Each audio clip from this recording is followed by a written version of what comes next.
back to the Wild Beyond the Witchlight. I'm your whimsical DM, Victoria, and we're gonna play some D&D today. But before we do that, we're gonna do announcements and a recap. Oh boy! So Kristy, if you wouldn't mind rolling that clip.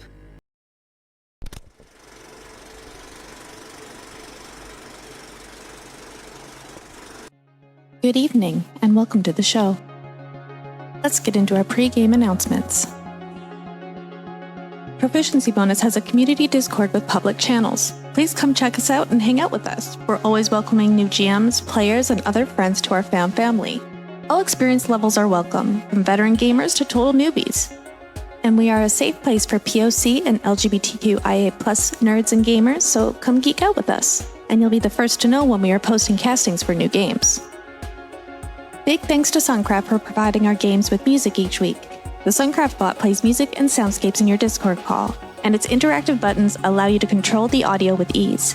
We love Suncraft here. He really pops off sometimes, so go check it out for free now. Please check out our other games. We stream almost every day here at Probo. We have games for several of the major published 5e modules, as well as homebrew games, and some of our games feature systems other than 5e, like Star Wars, Power Rangers, and Alien. Come watch all of our VODs over on our YouTube. You can also follow us on Twitter and Facebook. Don't forget, you can also support the channel by following, by subscribing, remembering to click the bell notification so you never miss another live stream, using channel emotes, and if you're an Amazon Prime user, you get a free subscription to Twitch every month. Also, big thanks to Syrinscape for the amazing atmospheric sounds and music. You can add these sounds and more to your game when you download the Syrinscape desktop or mobile app. The app is free and comes with 20 sound sets that are included to get you started. You don't even need to register. Go to Syrinscape.com to find out more. Thanks again to all of our sponsors for supporting Proficiency Bonus. And now, back to the show.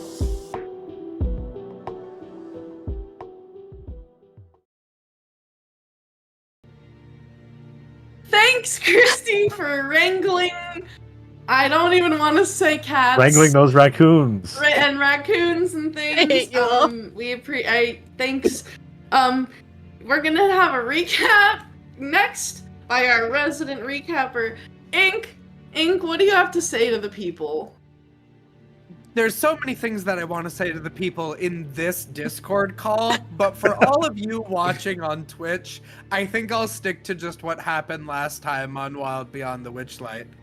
Or, I guess I need to start not calling it that because we are moving into homebrew territory, people. The land of Prismere is safe. The party has requested their wishes for good services, and now they've begun talking about what comes next. For some, there is still a lot of work to be done. Clover needs to be able to reconnect with her patron in the cat Zodiac, which requires her to go on a rather dangerous journey into the astral sea.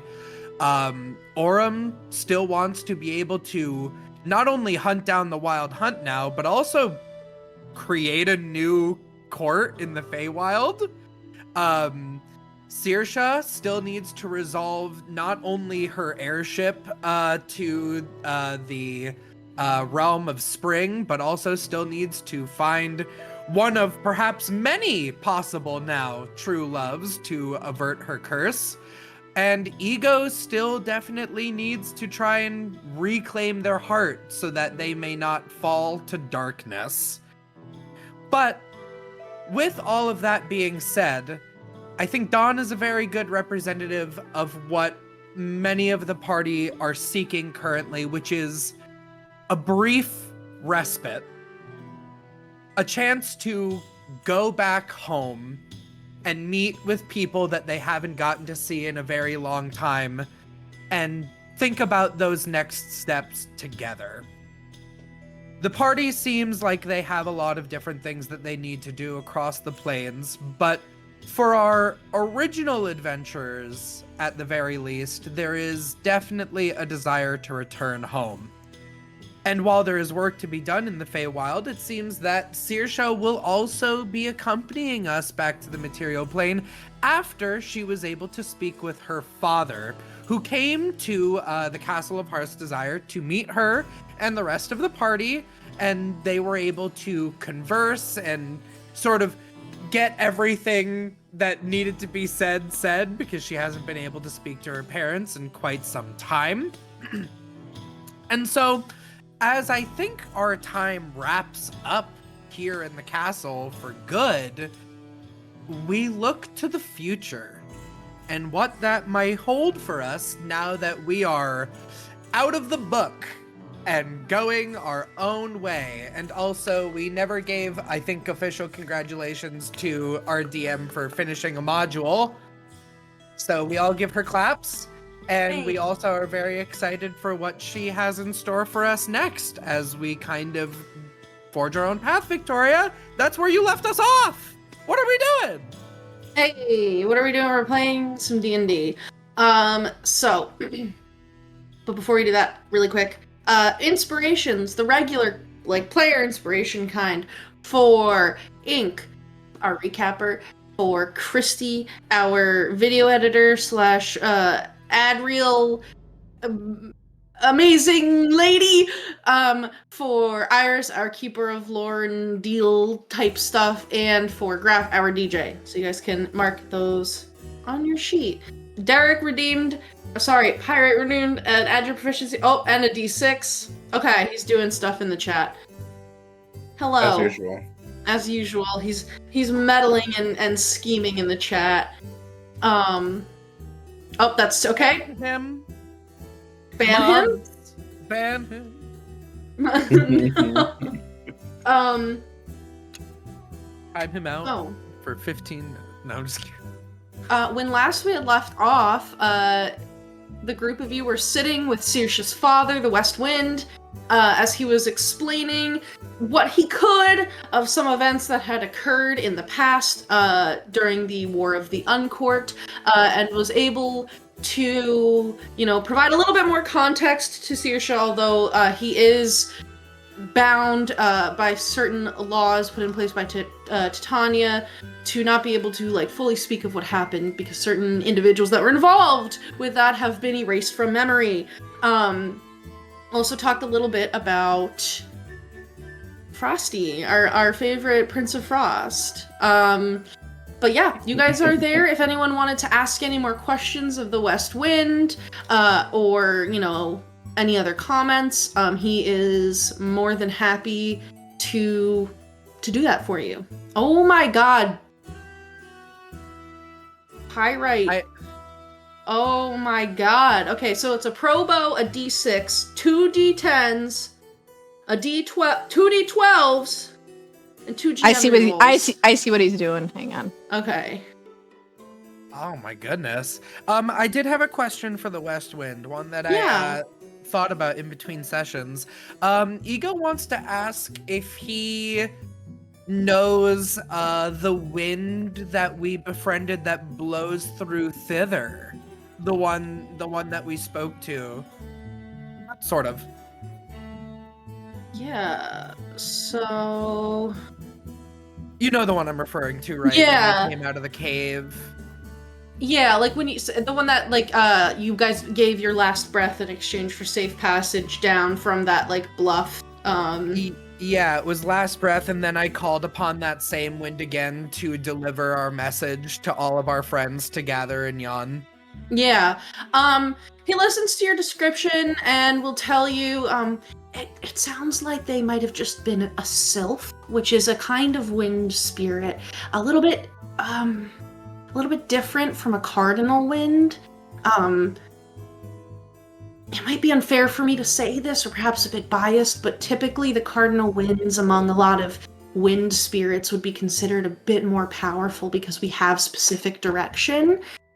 Whereas a sylph is just a general wind spirit that might represent one particular breeze or gust.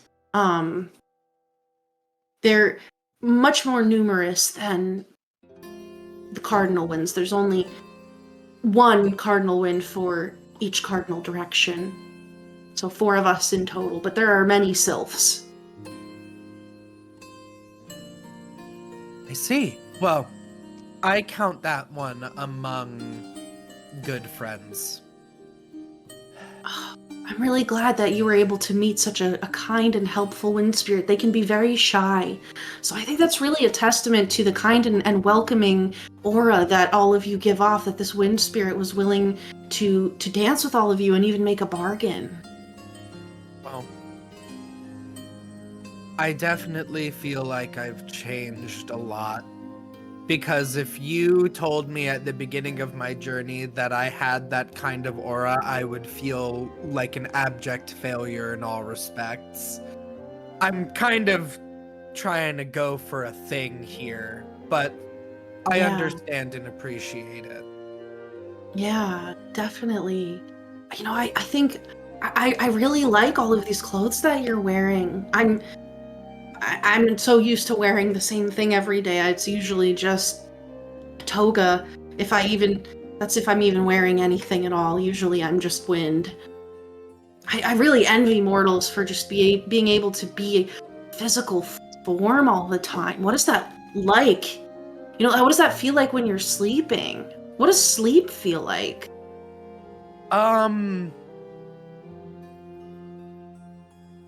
Does it hurt your body to lay still like that for so long? No, it's well, Unless you sleep in the wrong position. yeah. Are you like aware of all of your bones? All the time? No. Not usually. You don't like And- have to tell them what to do? No? Yes. But it sort of Yes. happens and it happens sort of in the background. You do have to tell your bones what well, it's more like you have to tell your muscles what to do, and your bones keep you from falling over. I want to learn spells to tell other people's bones what to do. You Well, that probably doesn't- can. You know, spells like that probably exist, but I think it's really important to ask for consent first before doing something like that.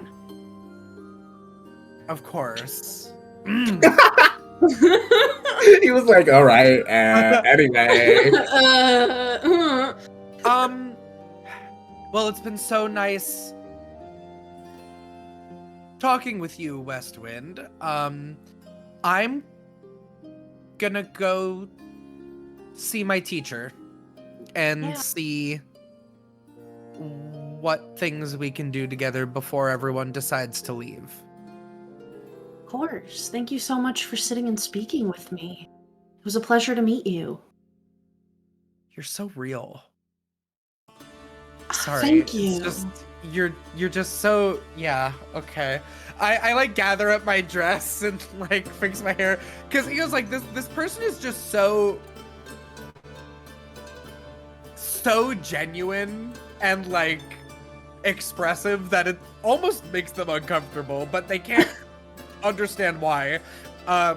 So yeah, I will politely excuse myself now. That's all I wanted to talk with him about.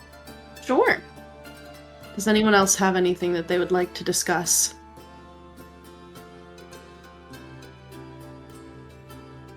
No. Okay. So then, for Saoirse, what is this sheet doing? Sweet baby Jesus. Hello?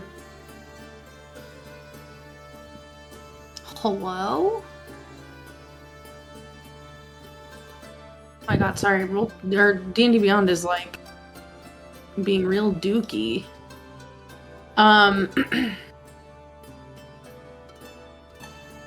Why? Why is this happening? That's what you did. Fuck. Shaking and crying. Okay. So for Saoirse, your father will give you like a big hug, and you know, if you want, we'll like walk around the gardens with you a little bit. But he does tell you that it's getting to be about time for him to head back, because he can't really leave Spring unattended for too long, or else Mom will be very cross with him. Yeah, of course, yeah. It was so good to see you, Sweet Breeze, and I Oh, it's wish good you to all see the you. best. Saoirse is back in spring now. Slay! Yeah. And he Feeling gives you like a big hug, and gives you like a little kiss on your cheek.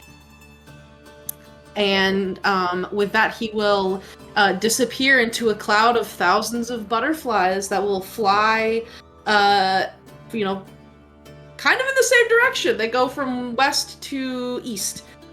So he is gone. Is there anything anyone wants to do? Or otherwise, we will pop over to some ego stuff. Okay. So, Ego, you can head over to where Razel is there on... What the Razel is waiting for you up on, like, the kind of entrance, like, balcony to the palace, and a number of people have gathered in the wings, if you will. So, like, all of these random folks are, like, gathered up. You guys come over here. And are, like, chit-chatting. There's pixies. All kinds of people. Some, like, elven dignitaries. The staff is there. And you can see that Razel is off to one side, and has like a little weapon rack set up, and it seems like she's looking through a couple of different like weapons there, and will turn when you approach. So you finally decided you're ready to train. Yes. My friends are discussing where we go next, and so we might be returning to the material plane, and I'm assuming you're going to stay here. I am. So, as much as I would love to stay in the Feywild longer and be able to learn everything that you can teach me, time is probably short. So I want to get as much as I can. Well, when it comes to blade singing, I suppose the best way to go about that would be a bit of sparring. Are you up for it? Yes. Wonderful. And what weapon will you take? You mentioned you have not formally attended or graduated from any of the blade singing colleges. You just have the training that I passed on to you. Yes. What weapon do you use now? When I began my journey, I was using... I draw my mother's scissors. But after a brief period of time in Hither, I was given this, and I will show off the blade that I had received from the Bullywugs, which I believe Ego calls it the Noble Thorn of the Frog Knights. Aw, cute. Because it's got, it looks like a long black kind of like rose's thorn, and the basket hilt is like petals. Cute. Love that. I don't think I ever described it. So it's a rapier, right? It is a rapier. What a coincidence. And she'll pull out from behind her a rapier as well that's made of like a very fine silver and has like a very intricately woven, it's like the basket was what, right? It's like the little hand guard. Yeah, the basket hilt. And she will kind of like hold hers out there. Funnily enough, despite me never training you with a rapier, it is my preferred weapon, and it is one that doesn't have a formal blade singing school. Should we consider ourselves evenly matched? I am also educated in the style of the lion and the style of the viper.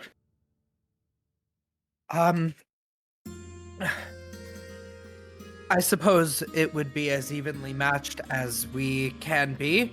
Admittedly, on my journey, I have not had to participate in too much swordsmanship. Though, actually, when we encountered the coven, I fought with my friends. The Jumper, which was very scary. And, the techniques you taught me kept me alive. Most of the time. I'm glad to hear it. Did you want to spar with your friends by your side? They're enjoying themselves. I'm sure I want to be able to hold my own. Because Good. There might be some fights in our future where I need to. A wise choice. I hope you don't mind. It seems that we have a bit of an audience. And she, like, gestures around, and like, everybody that's gathered here, you realize, is, like, waiting to see, like, what's happening. And as soon as you came over to talk to Razel, like, they all kind of got quiet. And were, like, just watching. And you see Thinnings is there and, like, gives you, like, a little wave. There's, like, a dwarven man that's there that you haven't seen before, as well as all of these random, like, visitors, dignitaries, like, court members, basically. Like, courtiers, I believe would be the right word. And yeah, like, they're all just, like, watching. And behind you, the doors to the palace will open, and Zybilna herself will come out, and will survey, like, the scene that's happening here, and will turn to Razel and say, I heard you are going to spar with your student, who is now also mine, so I suggest you keep them safe enough. And Razel, like, gives, like, a big bow, and is like, of course, my lady. And Zybilna will walk a little bit closer to her and say, I also wanted to give you my favor before this duel. And she will take, like, a small silver handkerchief out of her pocket and, like, tie it around the blade, or, like, the rapier, and will lean forward and give Razel a kiss. My God. And smiles at her, like, kind of, like, pats her shoulder, and will go stand off to the side with Thinnings. And Razel, like, kind of looks back at you. Do you have anyone's favor? You know, it is said that it gives you good luck. The winner also, it is said, may end up falling in love with the one who offers them a favor. It is an old wives' tale, but... Hey guys, does anyone want to give me their favor because I'm gonna fight my teacher? Maybe, like... I don't know, just like if I was picking one of my friends off the top of my head, like maybe Dawn? Like, could you maybe, like, tie one of your ties around my sword? Not the tie! I guess? They say it's good luck. Alright. And you're the only other person that uses a sword, so you, like, it should be you. Yeah, hold on. I'll come over. Like, does the, like, half jog. Yeah, the white man jog where you're like... As I'm holding the sword out, I'm looking at Thinnings. And he'll, like... Thinnings, like, goes through his bag until he finds, like, his old tie. And he'll just, like, he's like, I have no idea how to do this, but he just, and we'll just wrap it. Yeah, he'll just wrap it around and then give him a thumbs up. I'm gonna come watch. I have favor. Right. From Noble Adonis, champion of Sam? I guess, yeah. Ugh. Don is fine, though. He goes by Dawn, though. Alright. Well. Let's see. Are there any sort of, well, of course, we will be using our own weapons. Non-lethal. Of course. So don't I won't kill you, you don't kill me. That I works for you. appreciate it. But I think, Zybilna, my lady, are we permitted to use magic in this? And Zybilna says, I grant it. Alright, so your arsenal of spells is at your disposal, as well as your blade. I expect you to give it your all. Of course. Are you ready? Yes.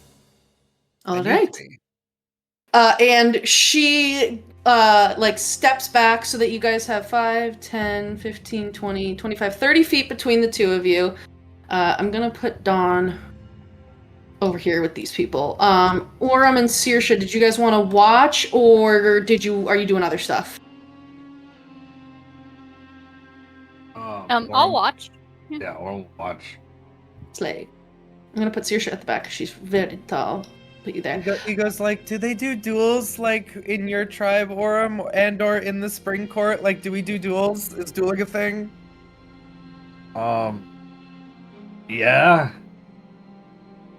Okay, cool. We kind of fist fight all the time. How do I win a duel? Beat the other person. Okay. I've never dueled anyone before. Beats me, I don't duel. It's like you're having a real fight, but it's fake, and you don't actually want to kill them, but you still hit like you're hitting real. Okay. Just put them in a position. I think from the plays I've watched, you kind of have to put them in a position where they can't make another move, or they will. Basically, right before you would have landed a killing blow. I don't know. You know, the sword under the chin. Okay. That is fairly accurate. I would say we could go. Some duels go till first blood, but I think we are mature enough to draw a little bit more blood than that. It will be first to fall. Understood. So once you are able to fight no more, you or I would be considered the loser. So basically, it's until somebody hits zero. When you hit hit zero points. in this instance, you're not going unconscious. You're just like, you can't fight anymore. I got 74, guys. That's not bad for a wizard. Just be careful not to hit with a not to get hit with a critical steel wind strike. Okay, yeah, that's fair. Okay. Yeah, what? Like, it's hard? When you pre-roll the 20, it's not. I know, right? I forgot to roll my portent. wand and my sword. Cool. Alrighty. Yeah, Reza will make a very elaborate flourish with her rapier. And you immediately get the sense that this is someone who has been using a rapier for a very long time. And it's like an extension of her own arm. And with that, roll me some initiative. Okie dokie. For those of you who are on the sidelines, if you position yourself near any of the like groups on the side, there's so much betting happening right now. Like everyone is betting. Like Finnings is over there, like with this like dwarf and these two like elven like emissaries. And Finnings is like, I'm putting my money on the little drow child. Yay! I want them to win because, well, it's a secret. And the dwarf is like, I don't know, I think Razel's pretty strong. So they're like betting trinkets. Eventually Thinnings like just starts going around and like collecting bets from everybody. I got 10 trinkets on Ego. Oh, 10 trinkets on Ego. Wonderful. All right. Oh god. Is that all of your trinkets? That's all my trinkets. Oh my god. He's like we're leaving the Feywild. I'm All in. Oh boy. I'm like, do I want to bet? Or do I not want to? Clover specifically is not for gambling, so it's not happening due to reasons. If you it's not gambling, it's showing that you love and support me. So if you loved and supported me, you would gamble everything that you own on me winning. Yeah, you would also gamble your magic again. No, you don't. Gamble your sorcerer powers. You really gonna do that to her? No, Ego's not saying that, no. This is Cool, Ink cool, telling I picked a Kristy question. if you love me. Okay, here's a question because I don't. Clover, for story reasons, doesn't gamble. Yeah. Could I use my Tides of Chaos if I were subtle enough with it to help Ego? Could that let be my? me- Could that be my For gamble? me? Hold on, let me look She's like, I won't gamble. But I will but help I you will cheat. But I will cheat. Hey, I mean, I could also just ask you for more trinkets for me to gamble. Let Oh me my look God, at- she probably I would ran give it out. to you. Gambling. She would be gambling, man. So, to give yourself advantage on 1d20 test, are you using the new sorcerer I don't or the know. 2014 sorcerer? I honestly don't know. Just check in your D&D Beyond what the feature says. I would and if assume that's the version that new you're Does using. it say D20 test? Does it use that phrase in the description? If it does, it's the new one.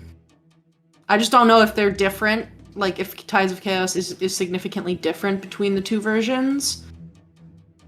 Let me pull up your sheet. Should we only be using one or the other? Because my ranger half is using the old Okay, so one. I think I might be on the new one. I know when she was warlock, she was on the old one.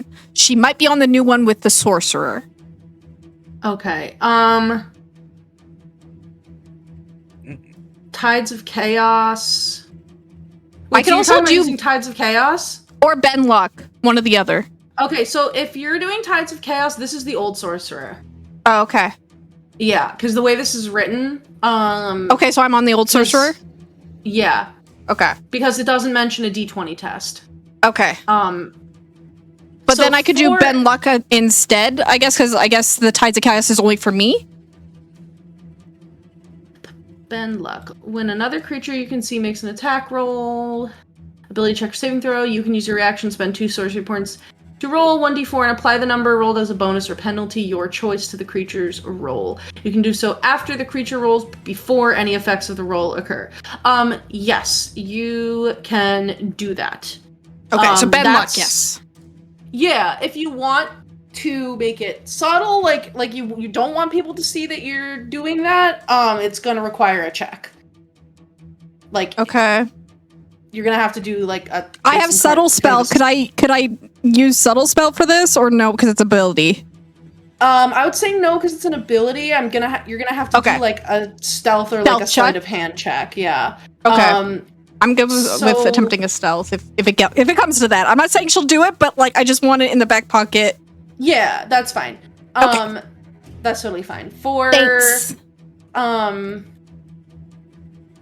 for Jamie's question, I think technically you're not like. I think rules is written. It says like don't mix them. I don't really care.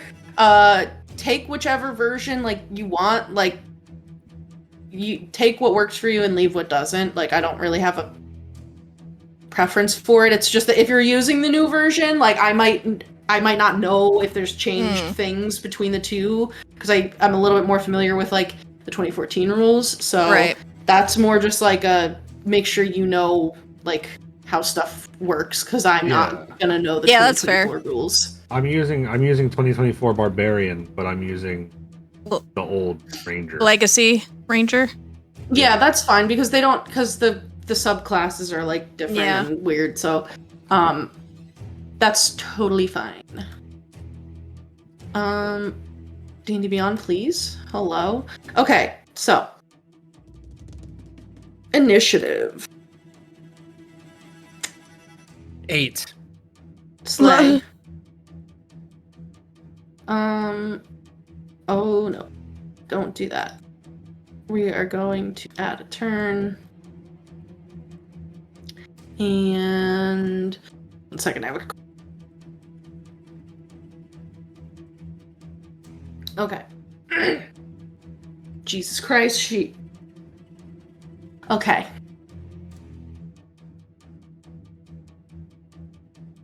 So, with that, Razel is gonna go first. Understandable. Good day. Yeah, she with a 22. She is going to brandish her rapier at you. And let's see. So she's gonna activate her blade song. So she gets a +4 bonus to her AC, increased walking speed.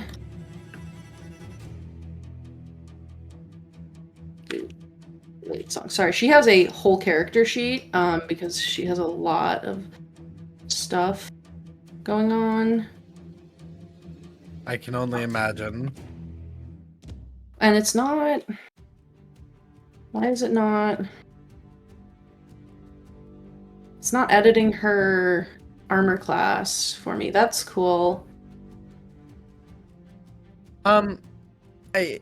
I click the armor class and I go in and add an additional magic bonus. Yeah, that's what I'm doing. Okay. I don't know why this isn't working. Or just make a mental note. Or put it on her token. Okay. There we go. I got it to work. Cool. I feel like I'm gonna die quickly. Or we're gonna just keep smacking each other and missing because our AC is so high. We'll see. Whoops. We're gonna add forward to that. Okay. Cool. Yeah, so she like sings this like little line from this like it's in Elven, but it's definitely like it sounds a little bit like a sea shanty to you. She like begins like singing this like because you speak Elven, right? I don't. So she's okay. Well, so she starts singing this song that has this like very jaunty like tune and is like very like repetitive lyrically, and then we'll like begin humming it in like the background as she approaches you. 5, 10, 15, 20, 25, 30. So she's gonna come right up to you. And so that was a bonus action for Blade Song. And she is going to cast a spell at you. Her sword begins to like vibrate with this like booming energy, and she is going to lash out at you and stab you with it. So she's gonna make a melee attack roll against you. And let's see.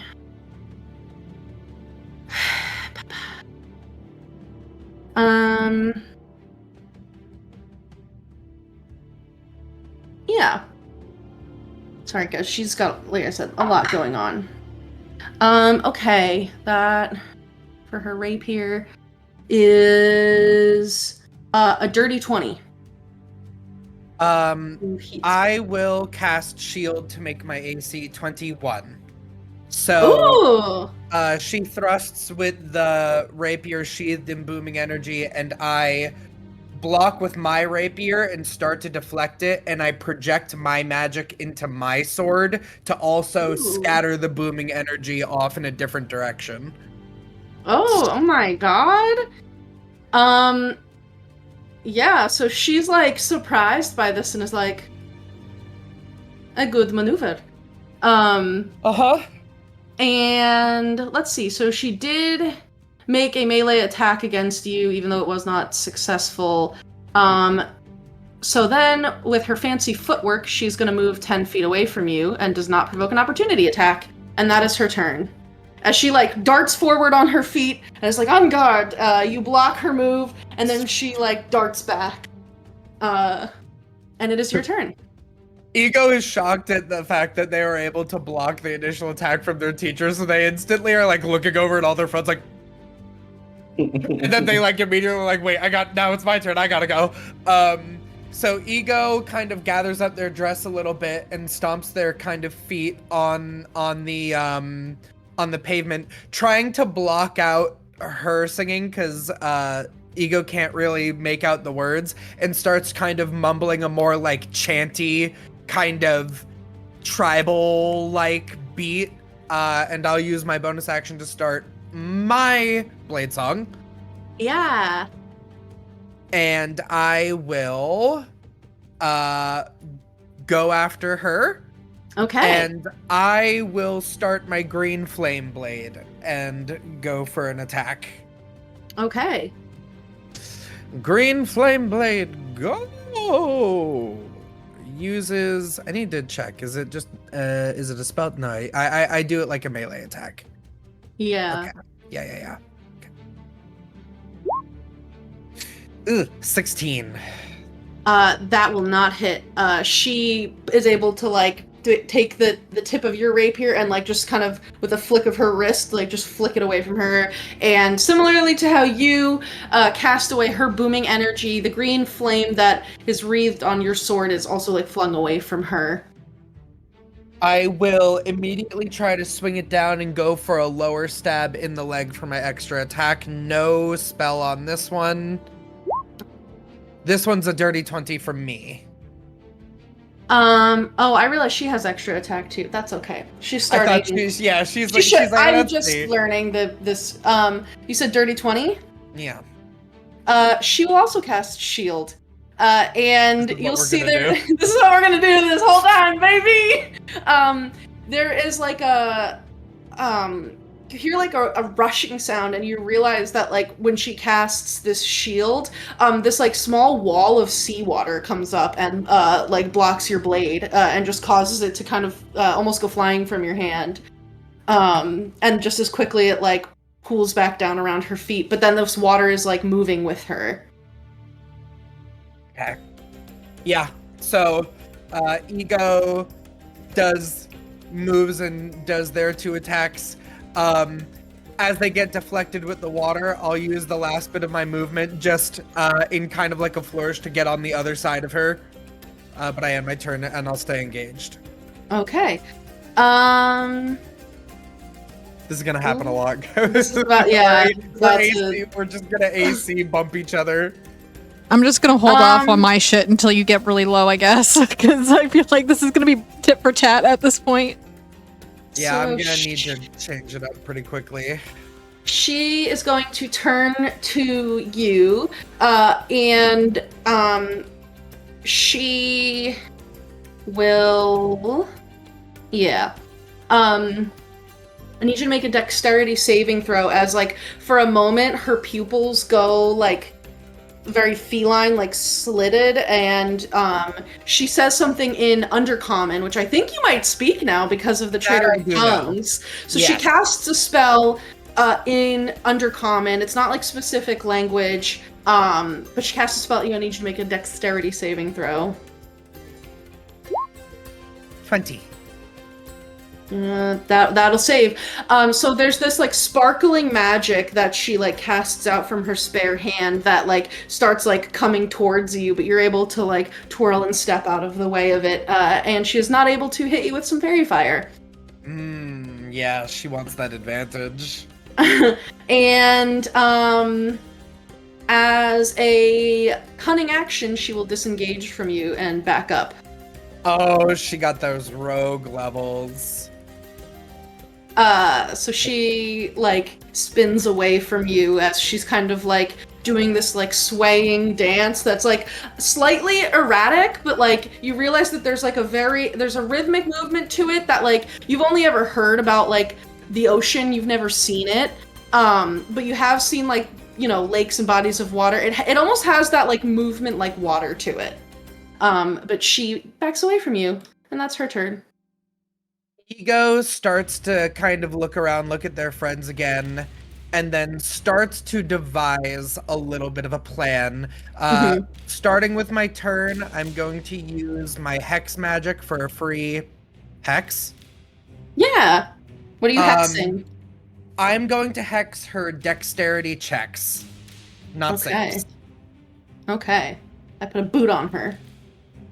And then I am going to just go for a quick firebolt. Okay. It's an 11, so I just kind of throw it out there. Okay. And as I throw it, Ego's actually gonna turn and start moving down the stairs into the garden. Okay. Yeah, you can definitely see do if that. she will pursue. Okay. Anything else for you? That is it for me. I am now concentrating on Hex. Okay. So some of these people are gonna start moving to like the edge to see what's happening. She will dart forward. Let's see. 5, 10, 15, 20, 25, 30, 40. And then she's going to bonus action dash to do another 40. So 5, 10, 15, 20, 25, 30, 35. And like very quickly is able to dart down to where you are in the gardens here. And as she comes up to you, I think she will say, "It seems like you have something up your sleeve, pupil." I cannot say. And with that, she will make 2 attacks against you with her rapier. As an action, she is going to cast that booming blade. Obviously, I think we all know what it is. She sheaths her weapon in booming energy again. First attack. Oh, yeah. That is a 28 to hit. I can't shield that, so I don't want to get hit with the booming energy, so I will silvery barbs instead.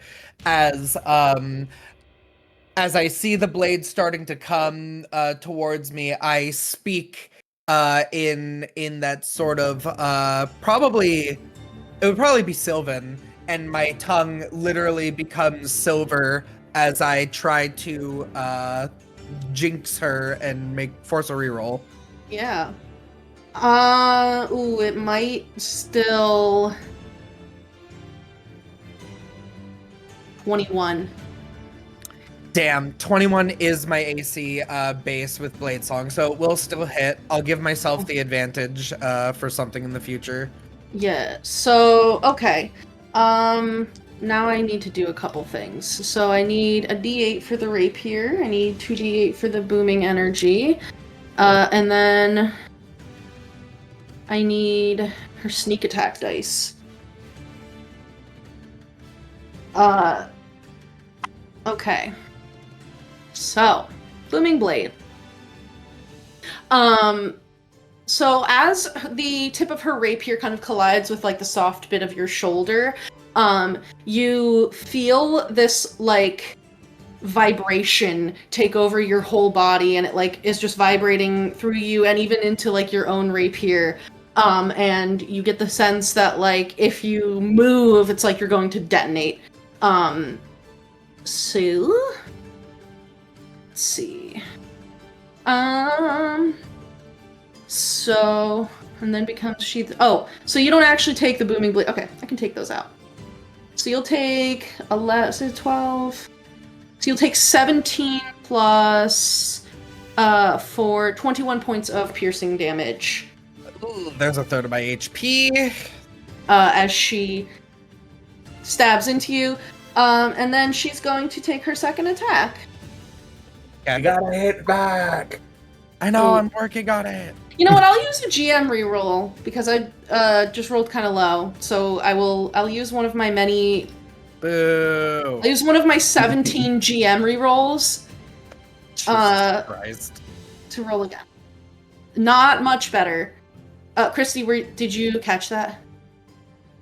I'm using a GM reroll. Oh, sorry. I don't think that's gonna hit. 19.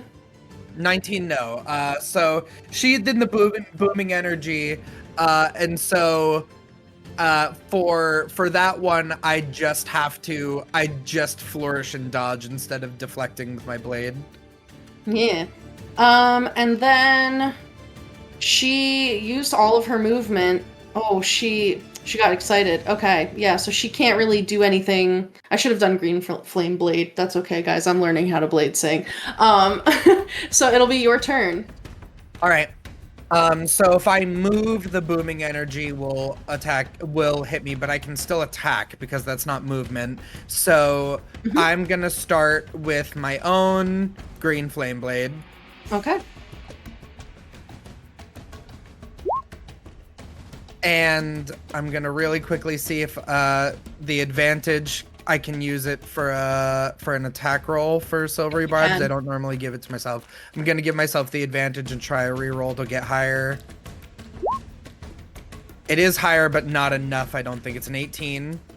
That will actually hit, and she is not gonna use shield. She'll take it. Yeah, okay. She wants her reaction for something because she knows I'm planning something. Okay.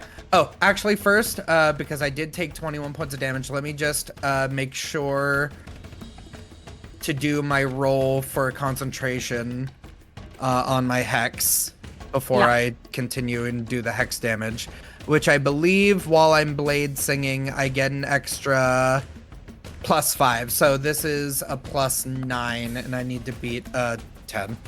So actually, I think it's fine. Yeah, I think that sounds fine. Yeah. Okay.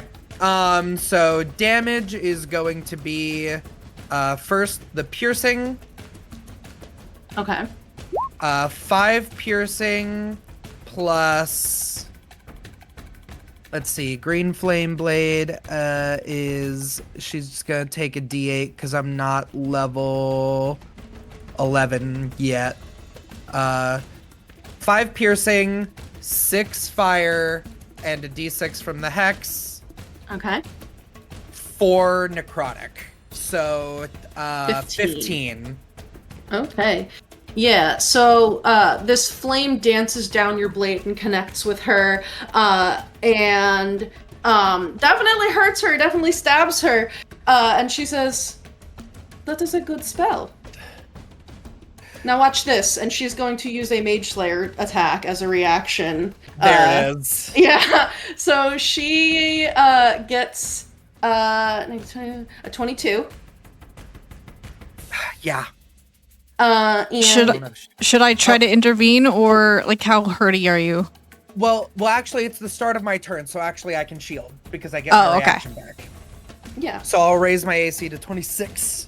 Okay. Yeah, so she, you can see there's this, like, feral look in her eyes, and the fact that you had to take the time to, like, cast this green flame, she used to, like, find an opening, and, like, specifically is going for, like, a spot that she knew would be open in, like, the casting of this spell, but you are able to, once again, like, use your sword and, like, flick it back to block her. Sweet. Anything else that you want to do? I think you get a second attack, right? I have a second attack, yeah. Ego says, I knew when you didn't shield my spell that you were waiting for something else, so I waited for you. Second attack. Smoked. Go for it. 11. That will not hit. But I announced my attack, so it's deflected. That's okay. That's okay. I'm not gonna move. What I am going to do is use my bonus action to Misty Step, which isn't movement. Okay. Into the pond. Okay.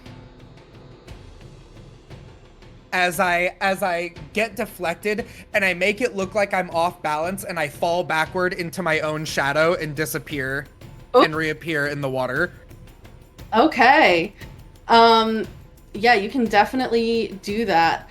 Are you appearing in the middle of the pond? Ego never learned when we were explaining that there was something weird with the water. Ego, when they looked around, just saw water and got an idea. Let me just double check the depth for reasons. Yeah, sure. Palace Garden. Maiden's Pond. It's 10 feet deep. So That's you... okay. I'm not under... Yeah. Well, I am still under it because I'm really short. Yeah. So you misty step over into the water and then plunge into it. With her turn, Razel will come over 5, 10, 15, 20, and stand on the edge of the pond, kind of like under this like little tree. Are you like just like floating? Ego is getting has fallen back in the water and is kind of casually letting breath out to like sink. Huh. You know, I can't say I've ever seen someone do a maneuver like this. In fact, I do not know if you can even hear me.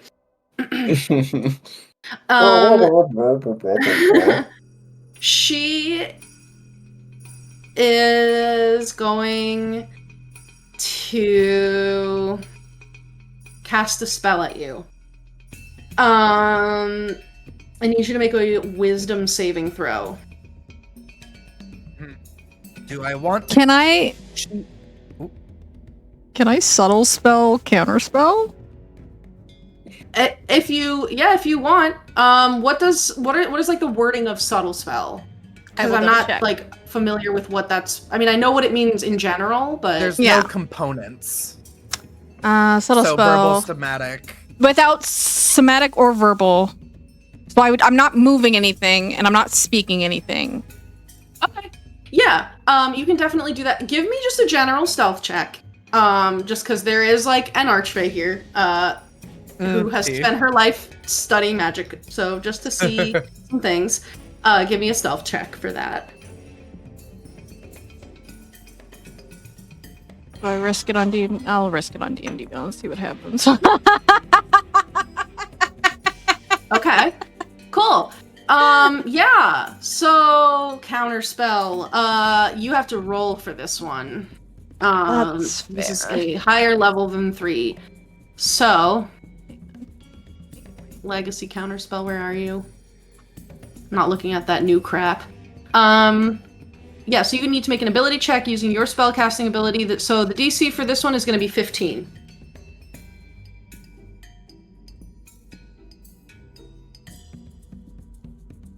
Unless I upcast. But if I upcast, that's my only spell slot that I would have of 5th level.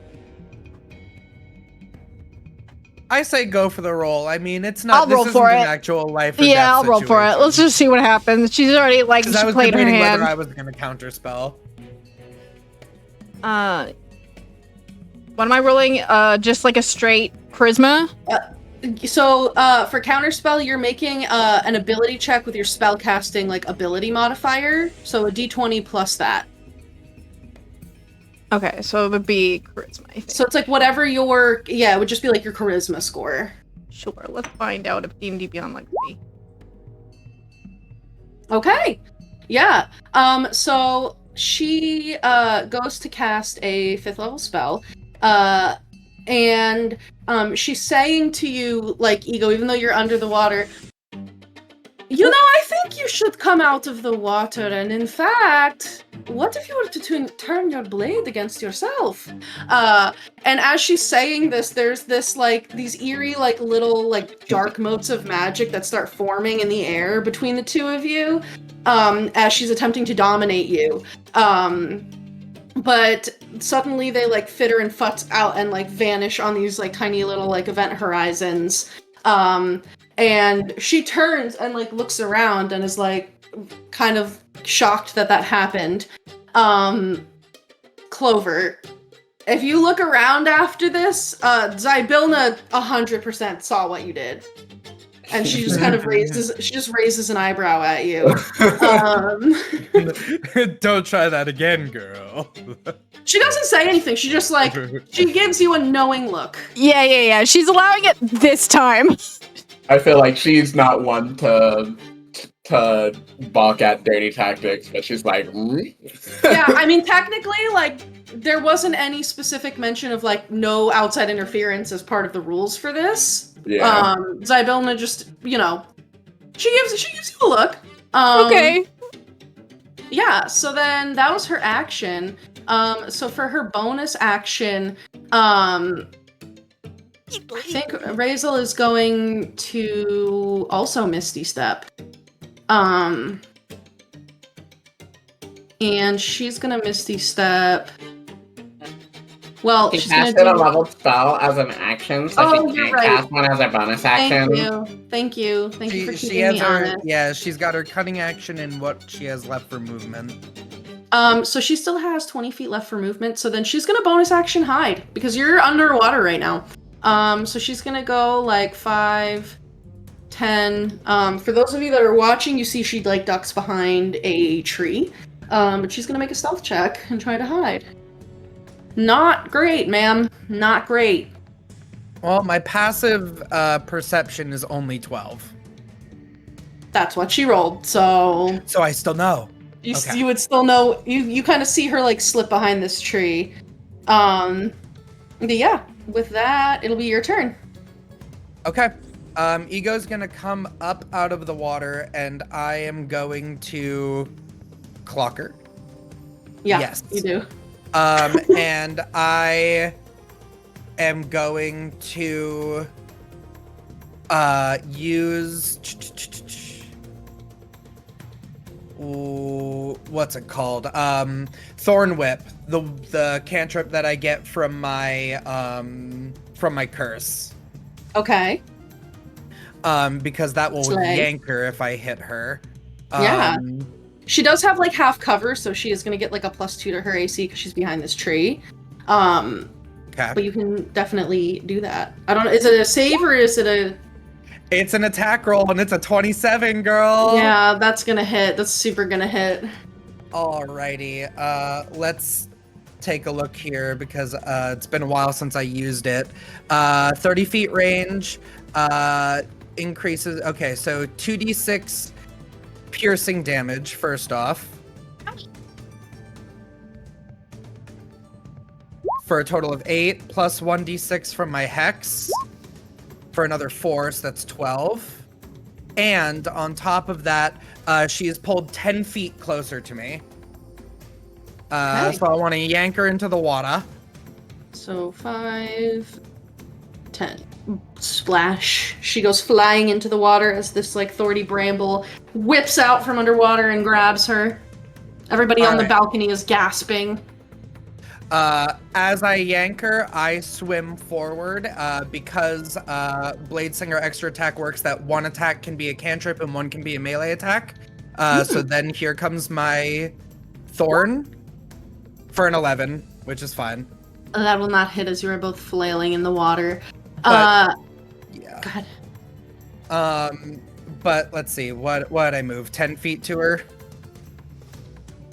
I believe. Yeah. And it's swimming, so that was 20 feet. That's fine.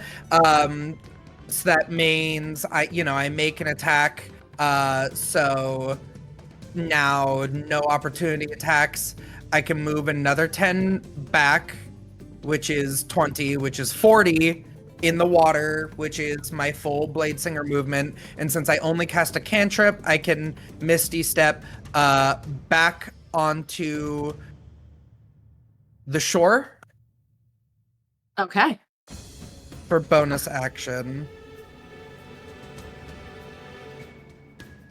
Okay. She is there floating in the water, and looks up at you as you fell back into your shadow, like in the water, and then kind of like the reverse, like you come up on the other side on the bank, and she calls out to you, and says, "That was a good move, Ego." Thank you, teacher. There's another one that comes after. There's something that you forgot, though. Or rather, you didn't know. Never try to fight a pirate in the water. And she is going to cast another spell at you. I will try and counterspell her. Okay. You need to roll for it. Alrighty, yeah, I'm just doing it at 3rd level, so 1d20 plus 5. 10. Okay, unfortunately the DC for this one was 15. Oh yeah, 19, so that's a 26 to hit. Okay. Okay. So then Let me just do this here. You take 40 points of force damage as she, from the water, like, all of this wind begins to blow as she, like, flourishes this weapon at you. And then she says, try not to blink, vanishes and appears behind you and just, like, stabs right through you with the Steel Wind Strike. There it is. Y'all knew I had that. Of course, you gotta have it. It's a great Blade Singer spell. It is such a good Blade Singer spell. Yeah, so you take 60 10 force damage for a total of 40. And with her bonus action, she's now right here. She didn't actually use any of her movement, so she is going to run, and she does not. Let's see. Let me double check. Let me double check the wording of some stuff, guys, because I think it matters here. So Steel Wind Strike is a melee spell attack, and her fancy footwork. Where are you? Class feature. Says if you make a melee attack X is broken against a creature, you can slip away. Okay, so yeah, she does not provoke an opportunity attack as she's going to go 5, 10, 15, 20. She is going to have to make an acrobatics check at disadvantage. Oh, Hex is broken? She just broke Hex, yeah. Oh, slay. Because I took, like, what, 40? Yeah. Yeah. I would need to add, well, I want to try and maintain Hex. Can I use my daily inspiration and see if I can reroll this concentration check? Yeah. Because I would love her to make that check at disadvantage and fall in the river. Yeah, do it. Okay. Natural there you 20. go. So maintained. So Hex maintained, but she has to make her acrobatics at disadvantage now. Okay, so she did roll a 16. I think to cross the lake was gonna be like a 15, so I do think she is gonna make that. But she does definitely like slip as she's going and then kind of like tumbles into some of like the underbrush here, and with her bonus action is going to attempt another hide with a natural 20. Damn. For a 28. So she goes like tumbling off the side of the riverbank here, and you know that she's like somewhere in this area. You just don't know where. She's very well hidden right now. Okay. That's fine. You're about to fireball the entire garden. No. It is your turn. Ego, holding the wound that she left, goes, I remembered that you said you were a pirate teacher, so I wanted to get you in the water. Because now you're all wet. And I'm going to do a 5th level lightning bolt. Oh my god, bro. That's crazy. And I'm just going to fire it, you know. And I wanted to make sure that we weren't by all of the guests, because I didn't want them to get hurt from a lightning bolt. So just kind of a general 100-foot line like this. Kind of deal. It's gonna hit her, yeah. Okay. Well, she does get to make a dex save. Okay. I wanted to cast it while she was in the water. I didn't expect the Steel Wind Strike. I wanted to just shoot it into the pond. Ma'am, that's not good. What'd she roll? A 13. Fail. Yeah. Okay. 10d6 lightning damage. My wife, what are you gonna do to her? I'm gonna do 35 lightning damage, and don't forget that 5 necrotic damage from Hex for 40. Right back to her. So you do that, and she is going to. You actually hear like the shanty that she's been kind of humming.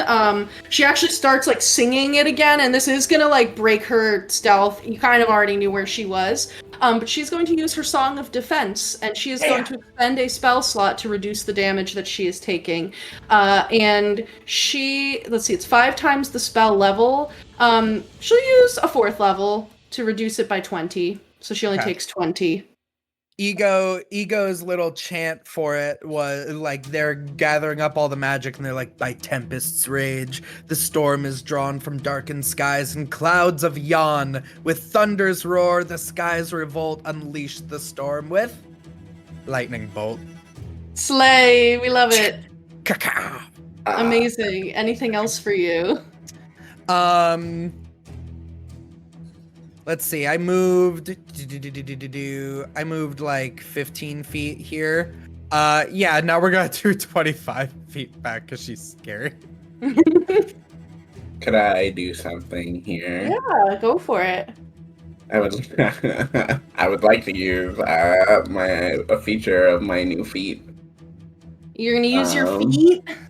Yeah, because I see that he's on the back foot, and I feel like Don sees that Ego is doing well and probably just needs a bit more, to push through and win.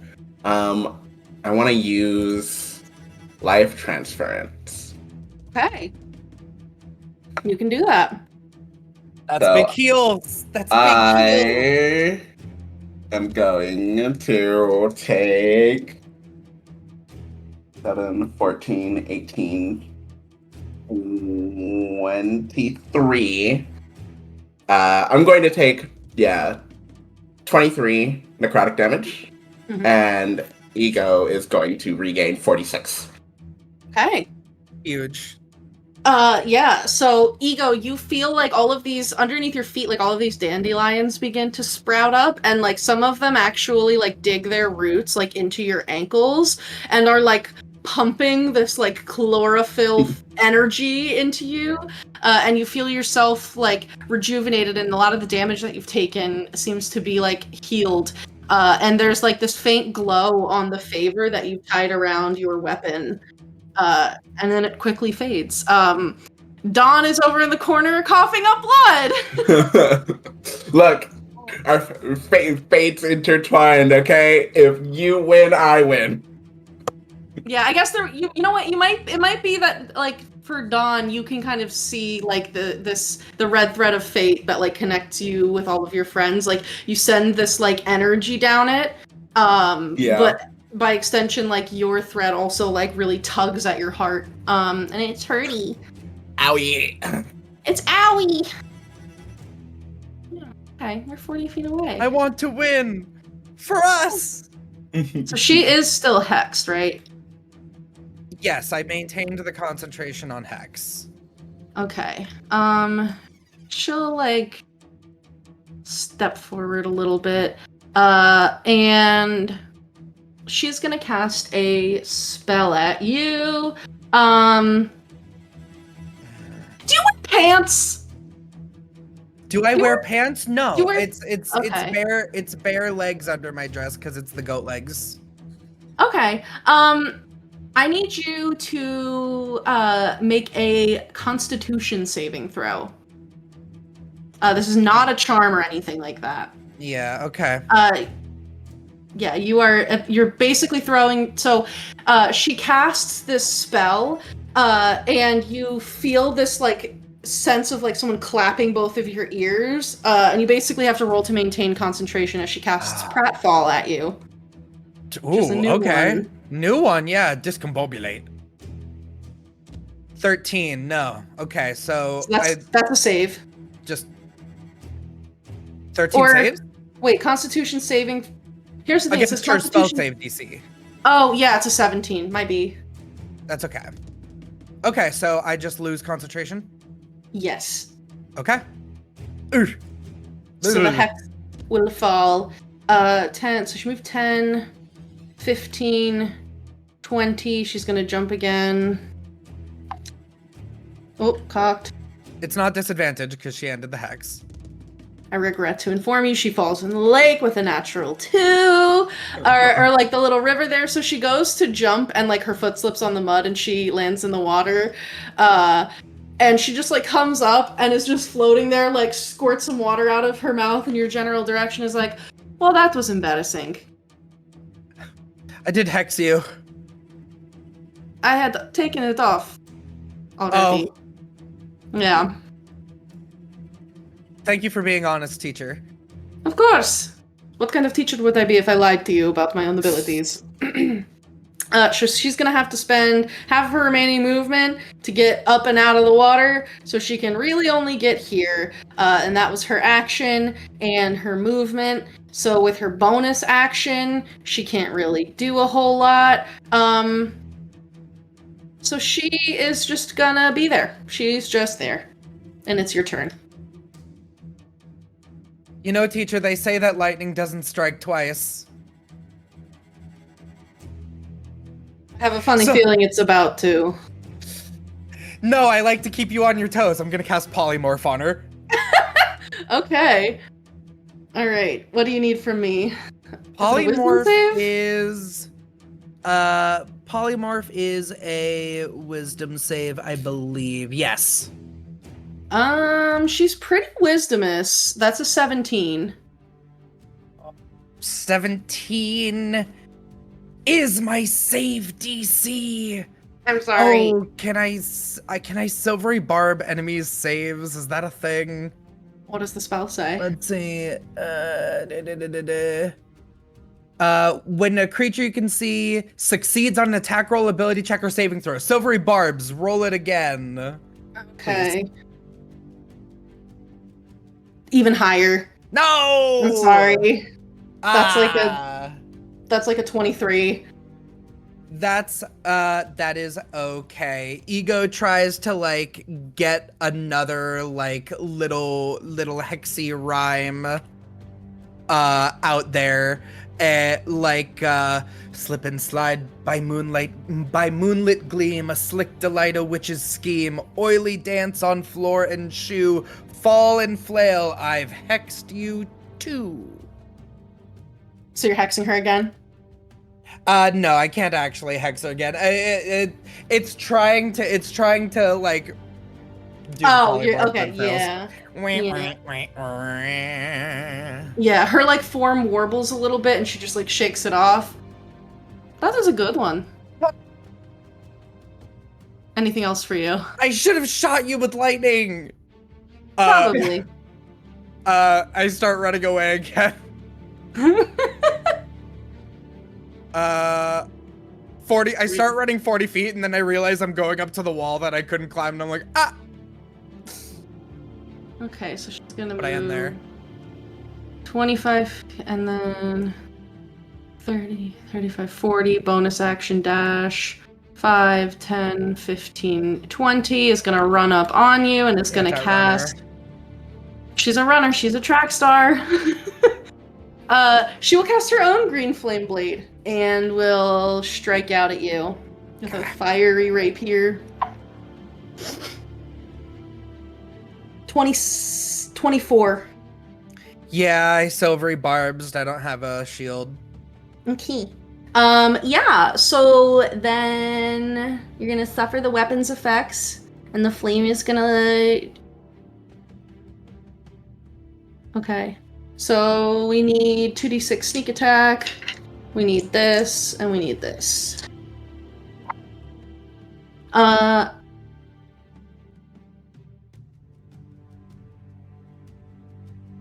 Okay. So that's 5, 8, 9, 13, 18 points of damage. You don't need the damage broken out, right? I technically have resistance to fire because I have that flower. You used the fire flower. That's sorry. Fire, okay. You're right. Yeah, so that'll be 18. And then she's gonna hit you again. 26. Yeah. That one's just a D8. Oh, and I forgot to add the modifier, so I'm gonna just add it 2 times to this one.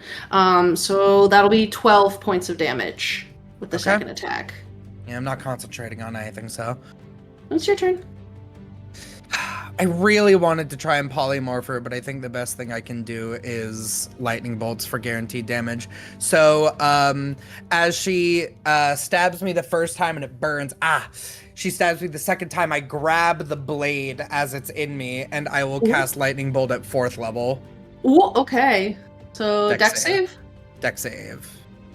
Oh, not good, ma'am. I'm gonna use another GM reroll.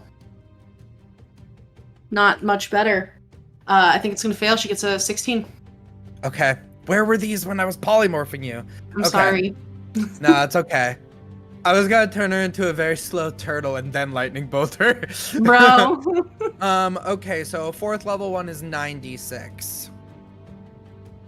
9d6. 34 lightning damage. Okay. And she's gonna use her Mage Slayer reaction to stab you. Okay, that's fair. 21. Shield. Okay, she doesn't hit. As I crackle with the lightning, she tries to push the blade in more, and I slide my hand down the blade to her basket hilt, and I keep her from pushing the blade in any further. Okay. Anything else for you? No, because that's my last 1st level spell slot for shields and stuff. Okay. Let's see, if I cast it on my turn, I believe shield stays up until the start of my next turn, so it's maintained through her turn. I'll end my turn. How many times can I say turn? Turn? You're gonna turn to your turn until you turned on your turn. Yes. Whoa. She's gonna cast the spell at you. Let's see.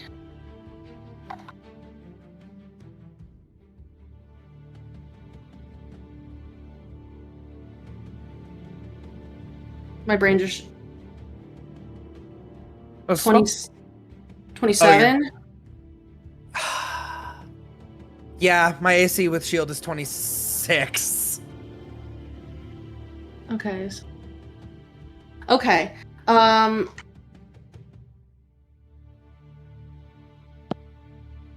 This is tough, guys. I'm sorry. If you guys were all with me, we'd kick her butt, though. I believe it. I believe it to be true. Okay. 20. Okay, so you take 26 points of necrotic damage as she grabs you by the throat and is like, not so fast, and casts vampiric touch at you. So she is going to heal. But hit points equal to half the amount of necrotic damage dealt. Yeah. So okay. half of 26 is 13, I believe. Damn, that vampiric touch hurt. Yeah. She passed it up. I She cast passed at a high it level. at a higher level. Yeah. So that's her action. And yeah, as a bonus action, she just winks at you. I don't know. It's your turn. I got 3 HP, guys. All I have left in me is either another 4th. I could either... If you would like a little bit of guidance on the situation, she is less than half. I won't give you a specific number, but you have gotten her below the halfway mark. I'm not going to be more specific than that. She just got 13 back. Let me see. I can help a little bit. I could either, well, out of character. I could either throw another 4th level lightning bolt, it's guaranteed damage, but if she passes, it'll probably deal about what she just took back in HP. I could try the polymorph. If she fails, I can turn her into something real small and it can give me time because she won't be able to attack, really. Minus, she could try and snap at me, as a turtle, but I think I'd be fine. Or I can go down swinging and I can use my Curse of Bedlam, where I hurt myself and knock myself out, but it's guaranteed damage, and try and take her out too. My God, he said, if I'm going down, you're coming down with me.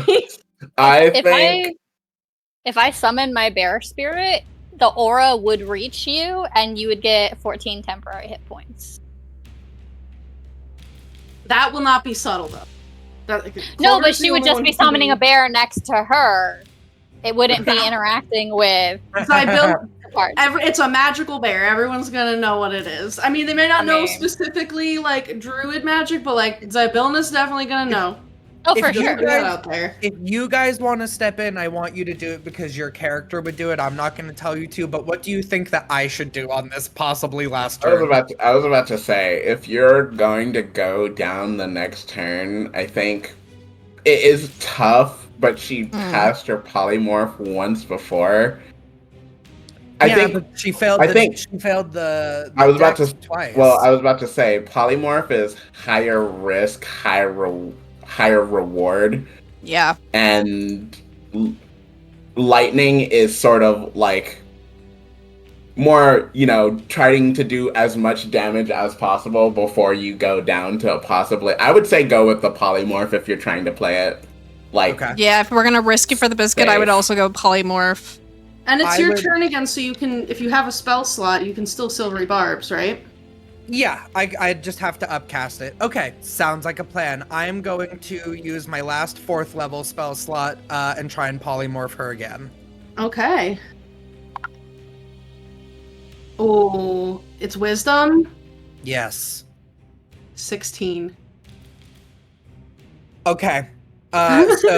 So Ego says, skin to feather, bone to beast, by fey-kissed word this spell's released. Twist and turn, reshape, renew, dance to the form I weave for you. And I want to turn her into a turtle. Something very slow. Okay, yeah, she's like she turns into a little turtle. On the ground, her form warbles, and then in a poof of dark smoke, and like her flesh melts away, and all that's left there is a frustrated-looking turtle. And then I am going to object interaction, flip her on her back. That's so mean. It is my full action to cast that, and I can't do any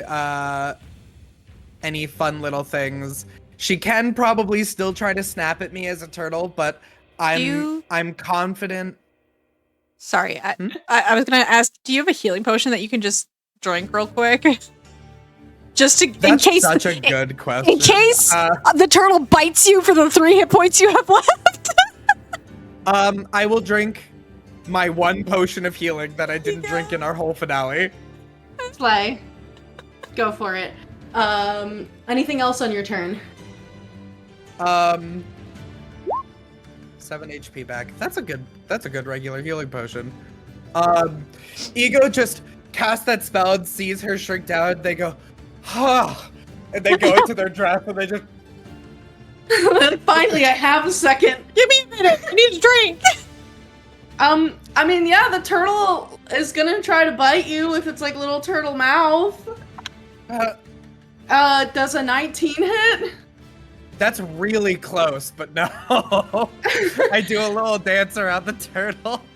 So yeah, the turtle is slowly walking towards you, but then has to just stop because you're just kind of spinning around.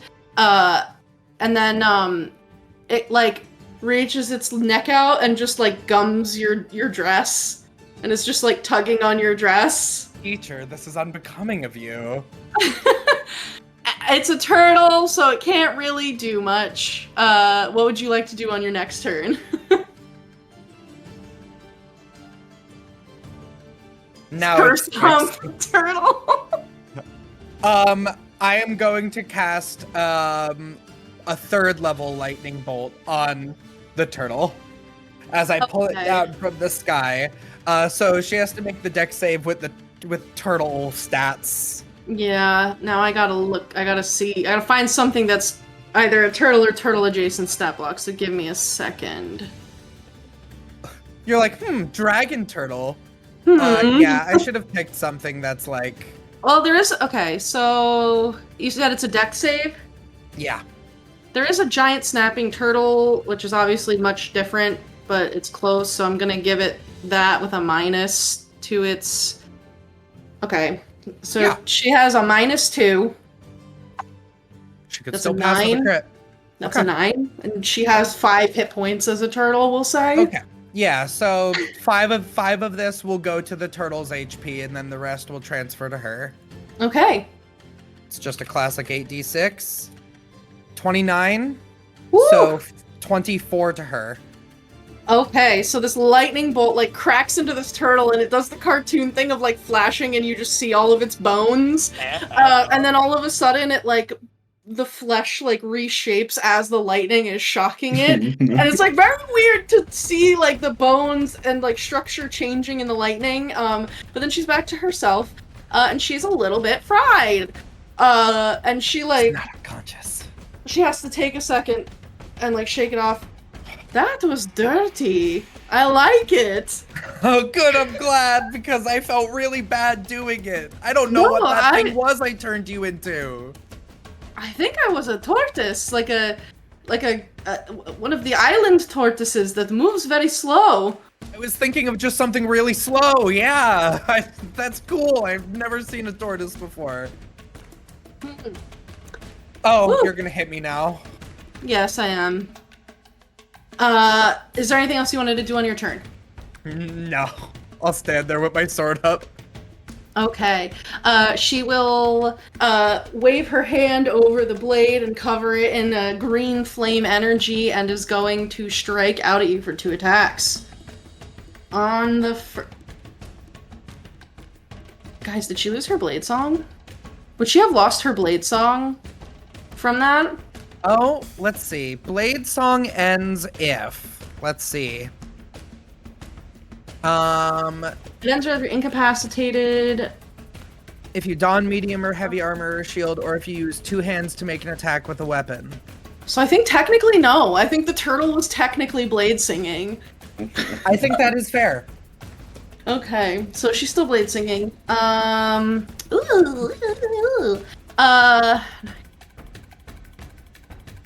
24?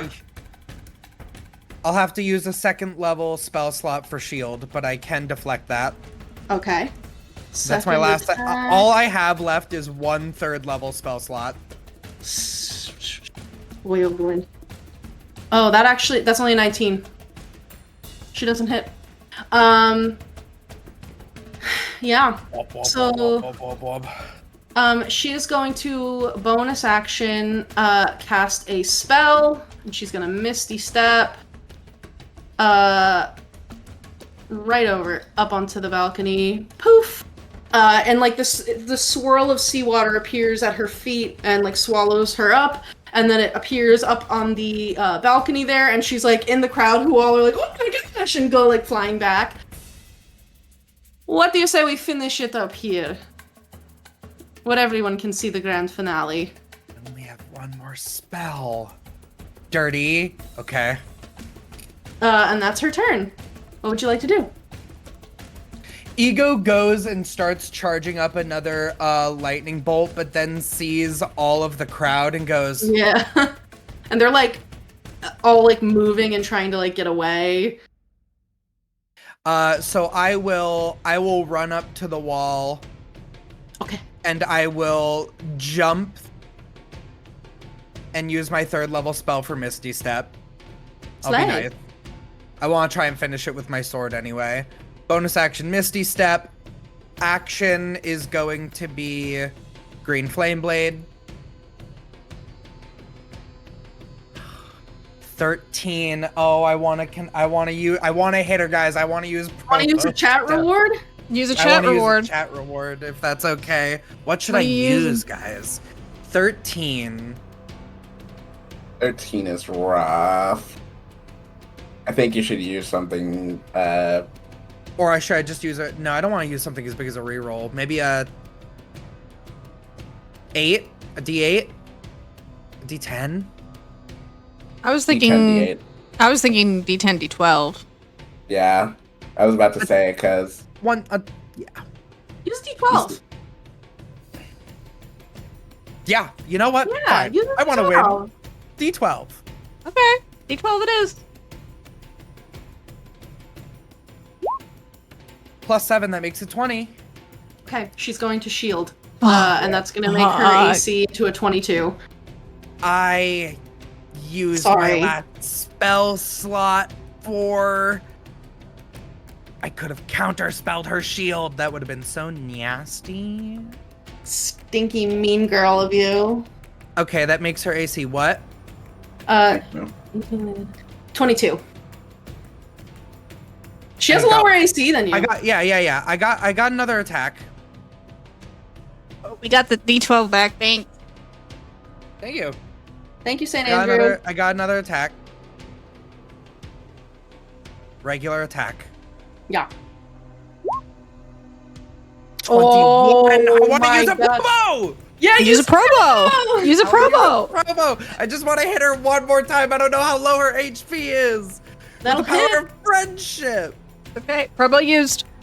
Yeah, if you use 5. the promo, that'll hit. 5 piercing damage. Did you add the green flame? That's my regular attack. Oh. No green flame on it. Okay. She is still standing. I push and try to pierce through the shield. I poke her in the shoulder. Okay. Yeah, so you're able to like pierce through this like wave of water that is like surrounding her, and you're able to draw blood. Anything else you want to do?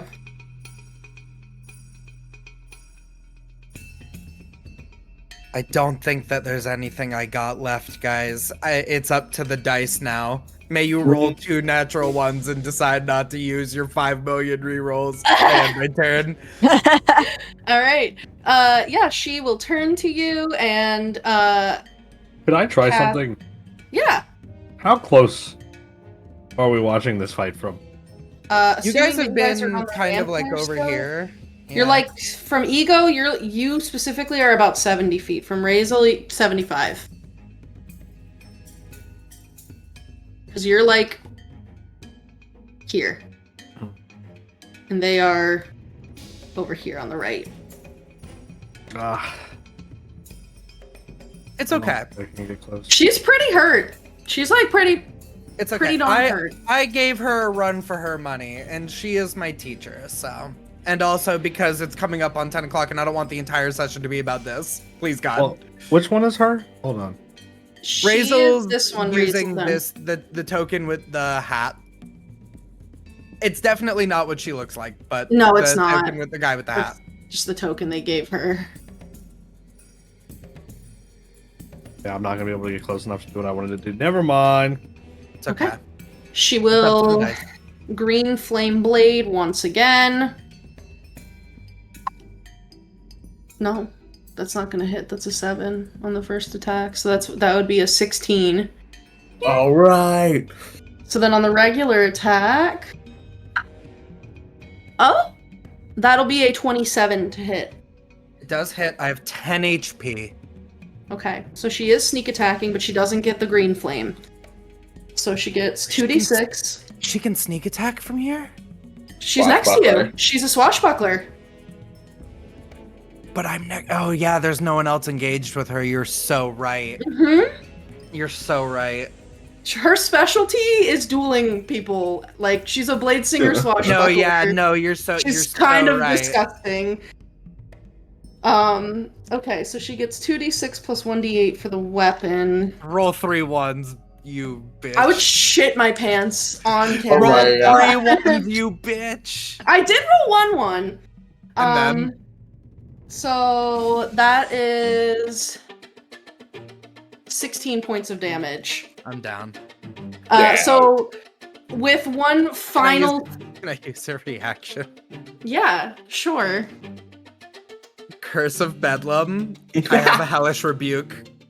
Okay. Uh huh. It's dex save. Okay. Yep. Because it costs thorns instead. Of spell slots. 13. Fail. Yeah. 2d10, I believe, Woo! but it's piercing it. damage instead of fire. Yeah, do it. It's so funny if you 6. both fall. It's 6. I rolled a Aw. 5 and 1. Yeah, so as you like kind of fall to your knees, you're not able to fight anymore. But like you look up at her, and for like the audience watching, like your eyes go black, and the thorns that grow out of your chest into this like rib cage around you begin to like unfurl from your body and rapidly just start whipping thorns at her, and they like pierce into her body like that, and she falls to one knee and is breathing for a second as like blood is like pouring out of these wounds, but she's able to stand back up. She had 15 hit points left after that. You got her very low. Yeah, okay. And Ego, I want to say Ego does not do that reaction willingly. I know the player did. Yeah. But so, like when Ego falls and sees the thorns react, Ego's like, I didn't mean. Oh. So you're not unconscious, you're just like unable to fight technically. Yeah, I know. It's just the pain kind of overwhelms. It's like, I didn't mean to do that. And she's like pulling these thorns out of her. Well, that was a bit of a surprise. I've never seen anything like that before. But you gave me a run for my money. And she'll hold out a hand to you as she like tucks her rapier back into the sheath. She'll pull you up. That was everything I had, and then some stuff that I don't have or don't want.